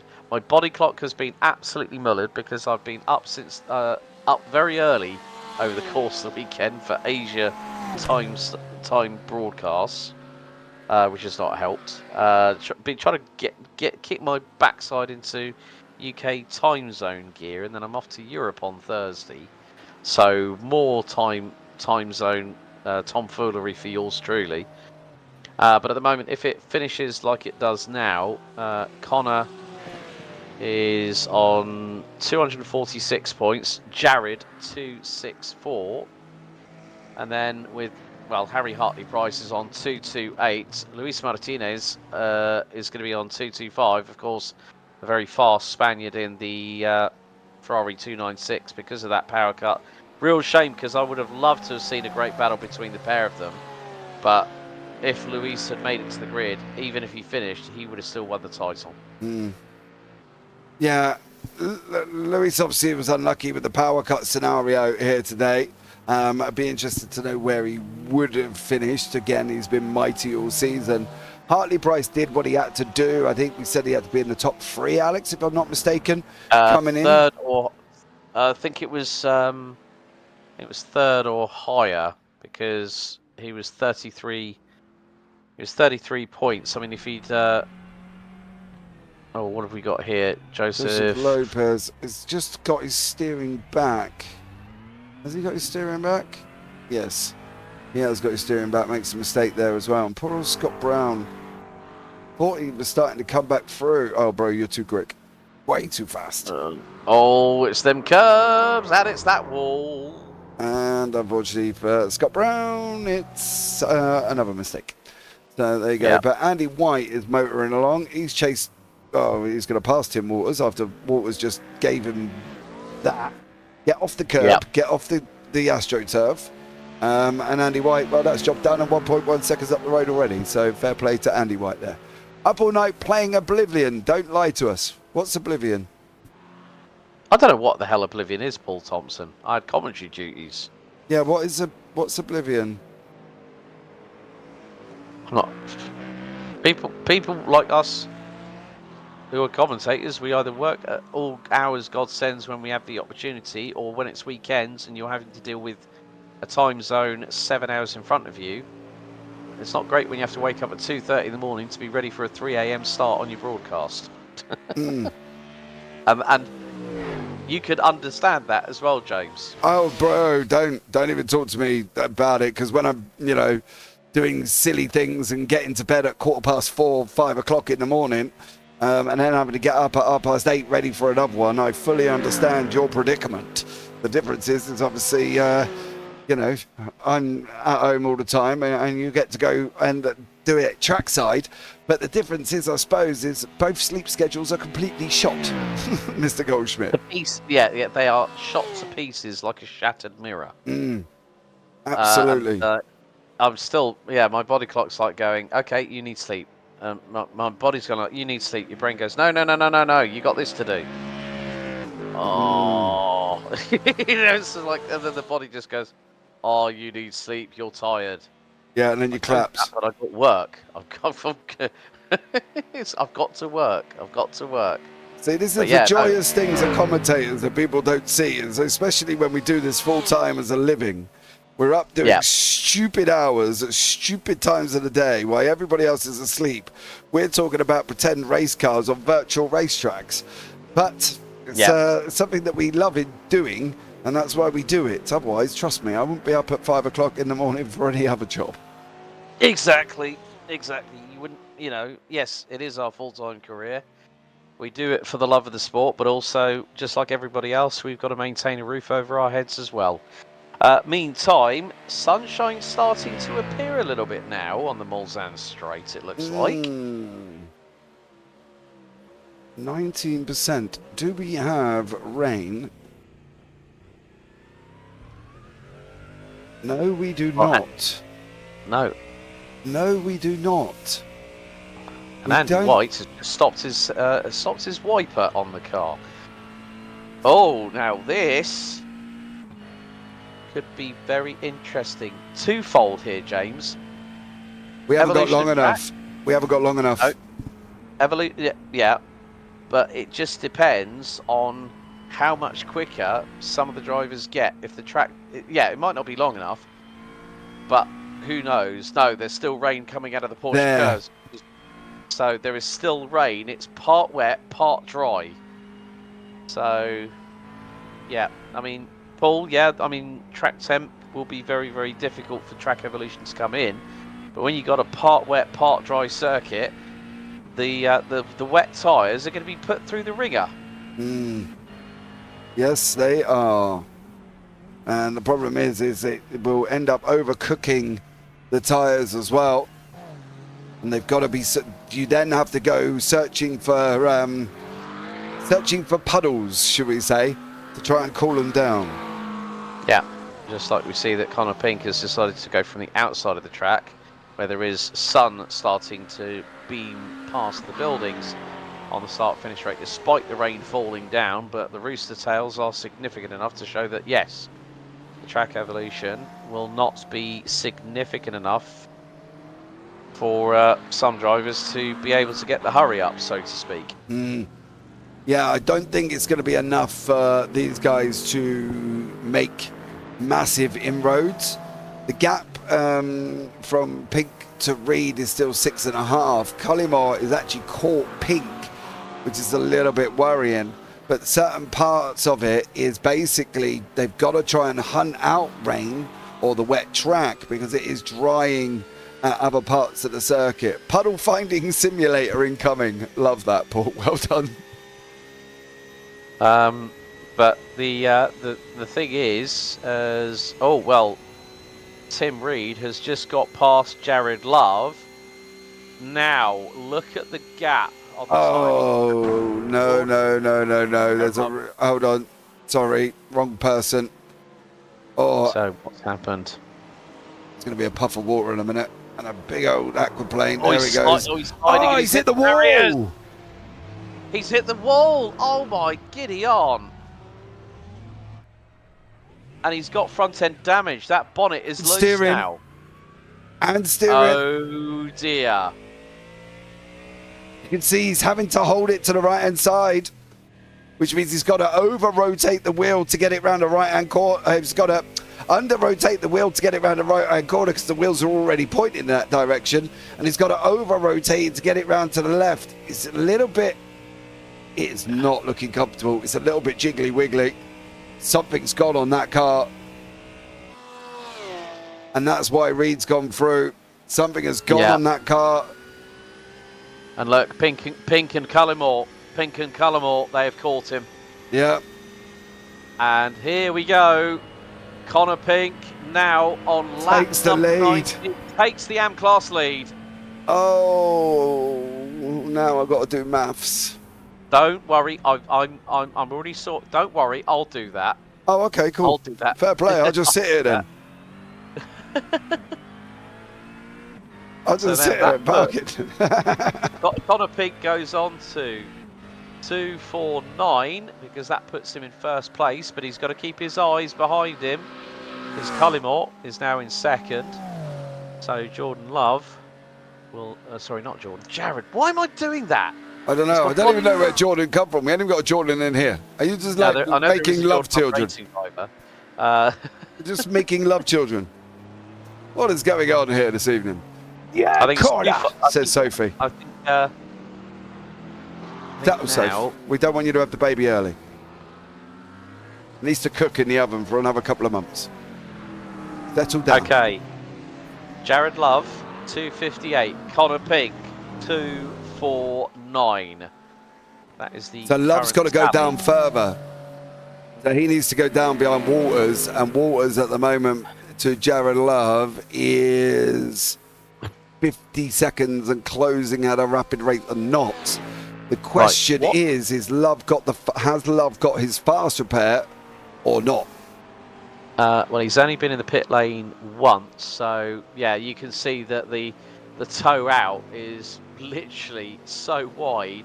He is having to struggle, completely struggle. He through the Porsche curves.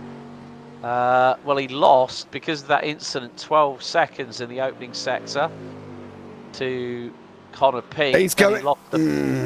Sorry. He's lost a further 4 in sector 2. Lost a further 3.5 in sector 3. Sector 4, another 2.4 seconds. So Jared Love. Moment of truth. He's gonna pull it into the pit lane, and well, does he have a fast repair, or has he got to sit there? Yeah, but if you're like me, you forget to turn it off when you go in the pits the first time. So, depending on how long he's going to be in the pit lane for, Mate, you can see for the car, if the car just flicks back to normal, he's kept his fast repair. Yeah.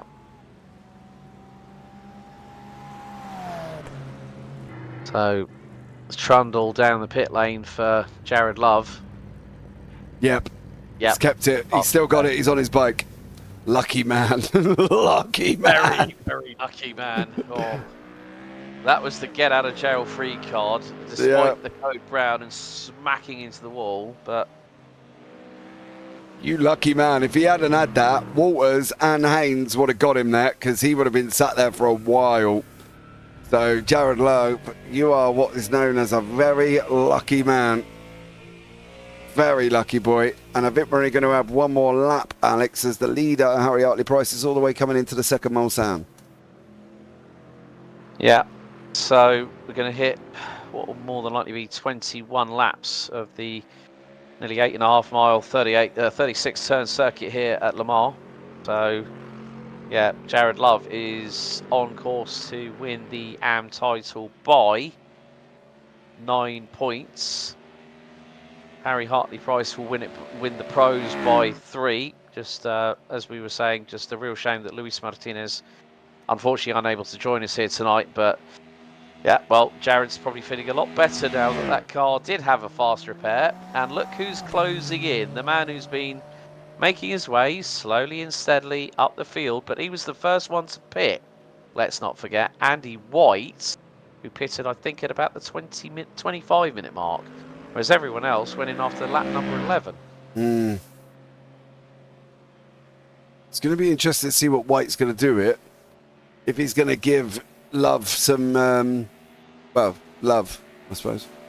Some assistance, so to speak. But Cullimore is now closing in on Connor Pink.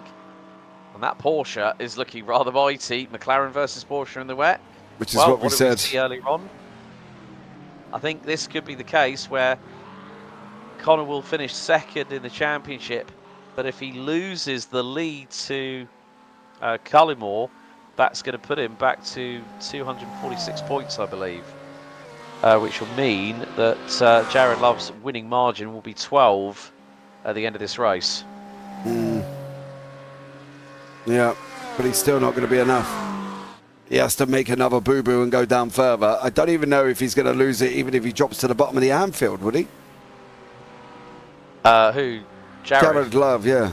No. I mean, the only way that he would lose it would be the case if we had 7 drivers. If we had 7 drivers, then there would have been a possibility that, you know, if you had 7 or 8 drivers, the possibility for Connor would be a bit more towards his favour, so to speak, if you will. Because, you know, if it was P7, it'd be 28 points. If it was P8, it'd be 26. So, like, say, if Jared had that incident and it put him down 7th, well, he would have lost. He would have lost by a couple of points to Connor in terms of it. But because we've only had 14 cars, of course, Craig Corish with iRacing crashing and a knackered brake pedal, deciding to give up the ghost, is the only driver that has not made it to the point where we are now. Now, where is Harry Hartley-Price? He's just crossed the line, like literally a couple of seconds ago. So we are now final lap, effectively on the final lap of this race, on lap number 21, as Tim Reed, treading on eggshells, going through the final couple of chicanes. Cullimore's cleared Pink and is opening the gap up by 3.5 seconds already. Wow. Mighty run there from Cullimore, but we did say the Porsche was strong in the rain, which it is. And that's normally when the Porsche doing Porsche things very much goes out of the window, doesn't it? Yes, sir. It does, because in the rain, the Porsche is mighty when it's kept on the circuit, unlike Connor Pink in that McLaren. Oh. That's not, bro, that is either an off-track and a slowdown, or you're going to be in deep, deep trouble. Yeah, he nearly was in deep, deep trouble if that car had gone any further forward at high speed, going straight on the kitty litter. And then even in the wet, you know, the gravel will still come onto the circuit and still pebble dash the front windscreens of other drivers following in the rooster tail. But you know, you have to give Connor, you know, a really good shout out here, because he, you know, right up until the last race at Road America, he gave it everything, absolutely everything, to try and keep on terms with Jared. And if he gained another 6 points, then that would have put him on 210. So the gap would have been, you know, when you look at it from first to sixth in terms of the points, there's a 15-point spread. So if Connor had finished second in the AM class at Road America, then there would have been every possibility that if Connor had actually won the race, and let's say Jared had finished P5, then Connor would win the title. But it's that woulda, coulda, shoulda situation. Yeah, that's the thing. It's that we always go on a season closure with ifs, buts, and maybes. You know, if this had happened, would this have happened? And if this had happened, if Connor hadn't stuck it in the wall tonight, closing in on Jared Love, how close would they have been? You know, would it be more of an exciting situation with Connor P further up and not behind Cullimore? Would, you know, how would this all have planned out? And unfortunately, Mystic Meg and her ball has gone missing recently, and I have no Scooby-Doo. But I think you can't look back at that. We have had a great season here, Alex. This has been, we have been treated to absolutely epic racing. And I think that we can sit back and go, do you know what? We're proud of what we've achieved this season. with all the drivers, with everybody here, you know, and I think they all need to be proud of themselves. It's been a great season. Yes, indeed. We are coming down to the final 30 seconds, and Harry Hartley-Price has a lead over Tim Reed of nearly 24 seconds as we're on the 21st lap. Our race leader is just coming through our nage and on his way down to Porsche curves for what will be the final time. There's Connor Pink, second in the AM classification behind Tim Cullimore. Cullimore, who's now closing in on Tim Reed. So, yeah, timer has now hit 0 officially. 90 minutes of racing here at Le Mans, soon to conclude for the 6th and final race of the Clark St James Tanso Racing Group GT3 Season 6 here in the Pays de la Loire in Le Mans. And this man here, Harry Hartley-Price, knew that he had to go all out and go for the victory. And when the weather shifted at around about the halfway point of the race, Hartley-Price responded and has done exactly what he needed to do. The Porsche got mighty. Indeed it did. And with the mighty Porsche as his steed, Harry Hartley-Price will take the checkered flag and become your overall Clark St James Tanso Racing Group Season 6 GT3 champion. Amazing job from him there, dude. And I think that's the thing. We've got to look and praise the man. Oh, the soundboard has come out. Sorry. Golf clap. There we go. Foghorn leg on for Harry Hartley-Price there. Yeah, great job. Tim Reed takes second by 1.6 ahead of Tim Cullimore, who ran out the overall top three, who actually takes the AM class win. So 45 points on the board for Tim Cullimore. That's going to rocket him up the order. Connor Pink, however, he's going to come through across the line. In a drama. Oh, bro, you've done it again. Don't tell me. Same place. Oh, dude, no way. Oh, a little bit earlier. Oh, you're going to spin it up. How did you lose your bumper, Connor? That's the interesting thing, I think. What did you do? This is the final lap of the race, right at the beginning. Oh, bro. We saw that, didn't we? It might have been the point where it might have loosened. Well, we're going to have a look at the replay here. I'm hoping this is the right point. Oh, dude. No, that's the one we've just seen. He didn't hit the wall. Oh, yeah, he did. Ouch. Yeah, bang. So he did the same in 2 laps. So fair play to Connor Pink for keep going. Jared Love doing donuts and taking the AM Championship. A great job from all of them. Yep, winning it by a handful of points at the end. So Jared Love, I'm sure that if he returns next season in Season 6, which kick-starts at Sebring International Raceway on the 19th of May, I'm sure that man will be pushed up to pros because he has been fighting at the sharp end. Just waiting for a couple of other drivers. I think Chris Haynes due to cross the line along with Scott. Well, Scott Brown is, well, there's good old Rexy. So Chris Haynes is going to be one step away from the podium here at Le Mans. And will take a couple of steps, actually. He's going to take 5th in the AM class as Rexy comes over the line in one piece. And we've just got Scott Brown to wait for, well, one piece until he until that happened. And then Rexy's golden tooth and his cheesy grin. Oh dear. Chris, I think you might need a bit more real estate. And, well, Scott Brown has done a Connor, let's say, on that one. Yeah, he's got no front bumper as well now. No, he jumped back to pit lane.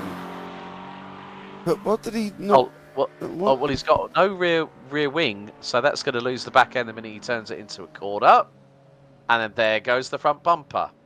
So, yeah, and then jumps back to pit lane and there as well. So there you go, fair play. Just waiting for Scott Brown to come over the line. He's got quite a long way. I don't know if you want to start pulling the people in for a chat, Alex, and we can catch up once Brown goes over the line. Okay, yeah. Well, first of all, let's bring in Connor Pink, our runner-up in the AM side of things. So, Connor, welcome into the booth. have to say, mighty first stint in the dry here at Le Mans. You were catching people left, right, and centre. But unfortunately, yeah, you finished second. Still gets yourself good points, but runner-up in the series. How are you feeling, my friend? Because it was a difficult second half of that race. Oh yeah, I'm knackered. Keeping that McLaren on the track in the rain, as you saw by the last 2 or 3 laps, is next to impossible. I was really heating up in the dry. I was hoping I could get a bit closer, and then I just clipped that curb and hit the brake a bit too hard and just spun it into the wall. Luckily, it was right by the pits. Everybody else was pitting. It was the last lap, so I had a fast repair, so I didn't lose too much time. But then I knew as soon as it was wet that those Porsches were going to come alive. I could see Tim Cullimore gaining on me. Every lap he was just taking time out of me, and yeah, it was just it's one of those things. I might as well make it second across the board for most of the races. So yeah, it was good. I agree. Yeah, definitely. I mean, you've definitely entertained us over the course of season 6, Connor, and of course you and Sophie are about to welcome a baby boy in a couple of months' time, and obviously now there's a lot of things going on in your life, so yeah, definitely. you're not going to be busy behind the wheel of a sim rig for a little while, I'm sure. No, sadly, I'm going to sit out season 7. Although I'd love to be fighting Jared and all the rest of the guys again. It's been good fun fighting everybody. It's been my first set of league races. I've only been iRacing for about 5 months, if that. So yeah, it's been good to see where I stand up to everybody else. It's been really fun. You know, joining this league's been great as well with you guys commentating. I always have it on in the background while I'm racing. Yeah, we got names for you, baby. James Alex Pink. Works fine. I think we're going for Axel, I believe. But, Axel? We'll see. Yeah. Oh, Guns N' Roses, baby. Yeah. Oh, all right, I'll give you that one. Axel James Alex sounds quite nice. Yeah, we'll go with all of them then. Yeah, give him a proper posh name. Axel James Alex Pink. Sorted, so. Yeah, so sadly I think I'll be missing out on next season, obviously, but for good reason. And hopefully I'll get back behind the sim rig again in the next couple of years or whatever, and get to being in races that you guys are commentating on and be back again fighting. So yeah, it's been really fun. Thanks to all the guys that I've raced against. I know we've had a few battles, and that's probably kept you guys entertained. It's but yeah, it's been good. It's been great fun. I wouldn't change it. Yeah, Sophie did say you can have Monday nights off though, mate. So you know, just letting you know. Really?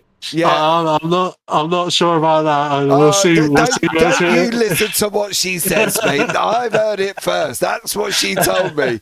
She said you can have Mondays off. Yeah, Mondays off is your job. Mondays off, mate, is your free time. That's what she said. Yeah.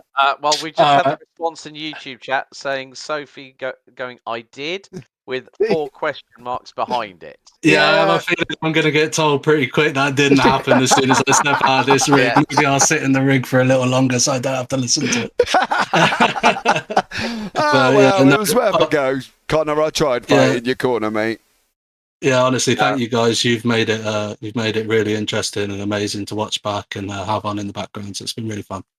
Fantastic. Connor, thanks for joining us, buddy. And you've been a great sport all season, and we look forward to when you get back behind the wheel. But good luck to you and Sophie with the newborn in a couple of months' time, and obviously moving house. So we wish you all the best and look forward to catching up with you guys very soon. I'm sure. Thanks, guys. It's been great. Cheers. Take care. Right, where you want to go now? We've got lots of people. Who do you want? Okay, well, let's bring in our season 6 AM champion. He's had a bit of a topsy-turvy race, but Jared Love, you are the season 6 Clark St. James Tanso Racing Group GT3 champion. Despite a late drama, I might hasten to add, but you got it across the line. You did what needed to be done. Well done tonight. Yeah, cheers, guys.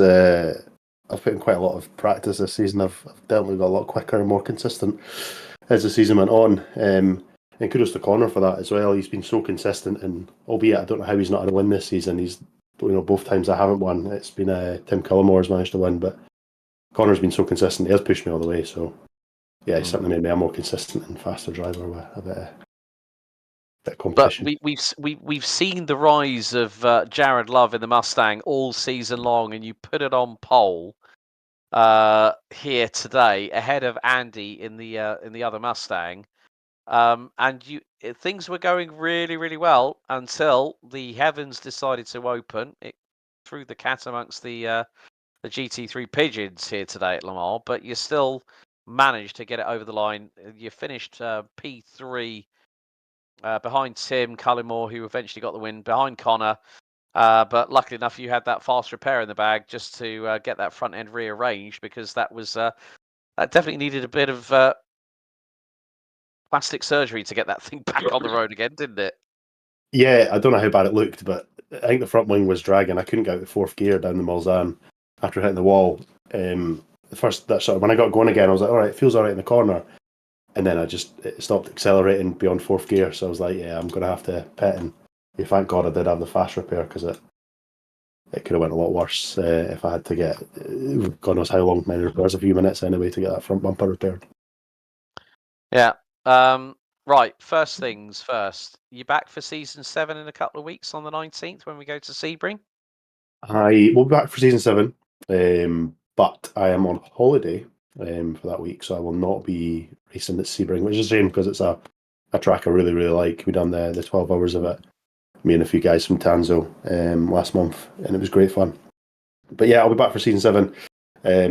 I'll be up in the pro class now. I've won the AMs, which I think may get you promoted, but my I rating, because I've been practicing so much, has increased. So I'm definitely going to be in the pros, and look forward to competing with Andy and Peter and Harry Price next season. And do you think that the Mustang might be your choice of car, or are you possibly deciding on something different? I do like it. I've got a few weeks to sort of try things out. So I do like the Porsche. I ran that last season. Got the Acura, so I might give that a try. I know Peter's very, very fast in that and speaks highly of it. So I'll give that a try, but yeah, could be the Mustang with Stickler as well. It's obviously shown that I've got some pace and I can drive it reasonably consistently. Yeah, well done, mate. Season 6 AM champion, moving up to pros for season 7. Of course, yeah, like you say, we won't see you for the first round at Sebring, but yeah, we'll see you at Imola on round 2. But great to see your development over the course of this 6-round calendar, and well done on the championship. Hold on, Jared. Sorry, do you know a Paul Thompson? I do. He's one of my best friends from school. What's he said in the chat? He's got Jared 2025 tattooed on his chest already. Yeah, he got that a good few years ago. Yeah. Wow. So, he's got a tattoo somewhere else as well, but we'll leave it at that. Oh dear. Yeah. Does it spell wow by any chance? Oh, don't go there. Hey, I'm just saying. Yeah, I know. Anyway, sorry, I'll shut up now. On that note, Jared, anyone you want to give a shout out to before we let you go, buddy? Yeah, shout out to you guys and all the guys in Tanso for a brilliant season, and all the effort you guys put into cast the races. Shout out to Paul, who's obviously in the chat today, and then my wife, who's lets me race every Monday night. So yeah, shout out to everyone else. Brilliant. Jared, congratulations. We'll see you round 2, season 7 in the pro class, but well done on your consistency, and great job. We'll see you next time. Yeah, cheers guys. See you later. Right, you go for now then. There's lots to. Let's go to Tim Reed, because he finished 2nd in the Acura. Great job by Tim. Tim, welcome in. How are you doing? 2nd place after all the trials and tribulations of wet and dry and then wet conditions here. The HB Racing Acura getting you across the line just under 22 seconds behind eventual race winner and champion Harry Hartley Price. How are you feeling? Yeah, happy with that. Can't complain. Can't complain at all after my season. Normally finish at the back somewhere, but I'll take this. Well, that is your best result, actually, out of all the seasons so far. So to end on a high, we did have quite a few dramas. We had problems for Jared, who at one point was leading the race. We had problems Andy pitted quite early, which was quite a surprise, I think, to everybody. but still managed to make it P4 in the end, 6th overall. But it's good when you can get a race like this under your belt with a good result, that it puts you in a good frame of mind for the following season, doesn't it? Yeah, exactly. I do hope there's more rain races, because that is where I'm most comfortable, is racing in the rain. James, have you got any questions for Tim at all? Tim, if you sat back and looked at your season, bud, what would be your biggest thing that you think you could improve on? Practice more. Okay, mate. Fair enough. I did better last season, but I put a lot of seat time in where, I was kind of on pace. Made a few mistakes, which meant I wasn't up there, but felt I was on pace with, I would say, the top 4, top 5. This season I've done absolutely nothing. I get on a Monday night and drive, so probably just practice. Okay, mate. Well done there, fella. Anyone you want to shout out before we let you go? Just the usuals. Sean, yourselves, and HB. All right, man. Take care, Tim. Have a good one, bud. Yeah, cheers, chaps. Oh, he's very Kimi Räikkönen-esque, isn't he? Very, yeah. Wow. The Scottish Kimi coming into the booth there as well. Right, where have we gotten? Hartley Price? Well, let's go. I want to leave Hartley Price until last, because we've got Tim Walters actually standing by. All right. Tim, welcome into the booth. Good to have you with us, and also a fairly decent result for you tonight. Are you speaking to Tim Walters? Yes. Yes, I am indeed. Okay, great. We've just had Tim Reed in, so I didn't want to. Oh, great. Okay, great. Yeah. Thank you. I mean, you guys might know more than I do. I was kind of pretty much lonely for most of the race after that.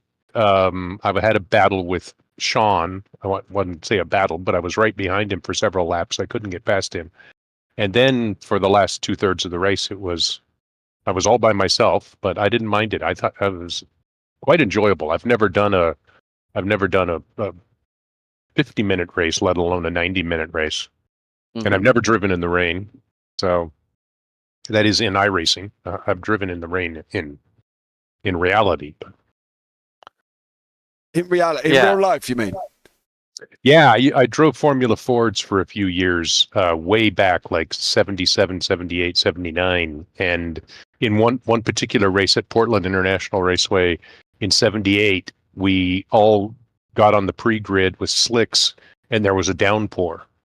And they just didn't care, so they just sent us out. Everybody was on slicks, and it was a mixed Formula race, Formula Fords, Super Vs, Formula Vs. And people were spinning going down the straight because of the standing water. And the Formula Vs actually won the race because they had the narrowest slick tires of anyone on this impossible condition. Oh, okay. Oh, crikey. I'd like to point out as well, though, Tim, that at the time you were doing that race, I was only just born. There you go. That makes two of us. Yeah, both. You're older than both of us, mate. I'm sorry. Yeah, I think I said on some profile, I said I'm old enough. I'm so old that I was racing in real life before your fathers were born. Blimey. Oh, that's brilliant. But Tim, that result has just put you in the final standings 7th in the season. With your only podium of it. I mean, as I got a podium. Oh, good. Okay, I wasn't sure about that. Yeah, and I did 4 races out of 6, so that's not, that's fine. Yeah, that definitely did give you you've had a podium this season, but does that give you the impetus to come back and give it another go for? Oh yeah, I'm definitely going to come back. I mean, I don't have enough time to do both GT3 and the Toyota Cup races. So I'm pretty sure, having now tasted, the power of a GT3 car, that I'm going to stick with GT3 for next season. Brilliant. That's great to hear. Are you going to stick with the trusty Porsche, or are you going to? I don't know. I may try some others. I chose the Porsche because I needed to buy one. I didn't own any GT3 cars, And I chose it because I own an old 2000 Porsche Boxster, right? 25 years old now. And so it was just brand identity. But maybe I should get a little more strategic and try to find the best car for me to drive. Well, it's been a pleasure having you along with us for 2/3 of the season, Tim. But Yeah, well you guys done. have been doing a great job too. Appreciate that. It means a lot to hear that from you drivers about the broadcast that we do. But yeah, anyone you want to give a shout out to before we let you go and enjoy the rest of your evening? Oh, it's my long-suffering wife and my brother, Mike Walters, who would normally had been in this race, but he had a work conflict, and he helped me out last night. It's kind of like Red Bull racing, where they struggle on Friday and then the guys sit in the simulators all night long, and on Saturday they're much better. I had him, because he lives on the West Coast of the US, I had him do some testing for me to see what was the best pit strategy. And it's probably the strategy that almost everybody did, but nevertheless, he confirmed that that's the one we wanted to do. So that helped me out a lot as well. Brilliant. Tim, thanks for joining us, and we look forward to seeing you at Sebring right. on the 19th Okay, for great. round 1, season 7. So I look forward to it. Take care, guys. Bye. Right, one more. Well, yes, our season 6 champion, winning by 8. Well, I think it's 234 points. Harry Hartley-Price, welcome in. Hello, that was an insane race. That was a matter of survival, definitely. Yeah, I mean, you picked up the win when it mattered the most, more than anything. Obviously, a real shame that we couldn't have seen a great battle between you and Luis, obviously being affected by the power outage, the power cut over in Spain and Portugal. But yeah, it was a crazy race. But one of the things that we were quite impressed about was your pace in the dry, because normally we see that the 911 does struggle in the dry conditions, especially when you've got longer, more sort of like power required parts of the circuit, especially here at Le Mans, going from Tetra Rouge all the way down the Mulsanne Straight. What was your tactic in terms of how the car was going to be set up and everything? What was it for? Well, it's a fixed setup, but how did you handle the car? Because you made up, I think, what was it, James? I think it was like 3 or 4 places in the opening lap. Three places by the time you got onto Mulsanne for the first time. Yeah, I think obviously turn 1 there was an incident with Connor and Tim, and I was on the outside. I saw the gap. I was like, I'm having that, and I got a good drive off the start. I don't really know. I know what you mean. I do feel like on the long straights it does suffer the Porsche, but I just got into like a bit of a groove, and I think especially at Le Mans, you gain obviously a lot of time in the chicanes, and I think some people may overdrive and brake too late, but then you lose it on exit. So yeah, I just kept it like steady, and just especially when the rain came, I knew the Porsche is definitely, I personally think, like the best GT3 for rain.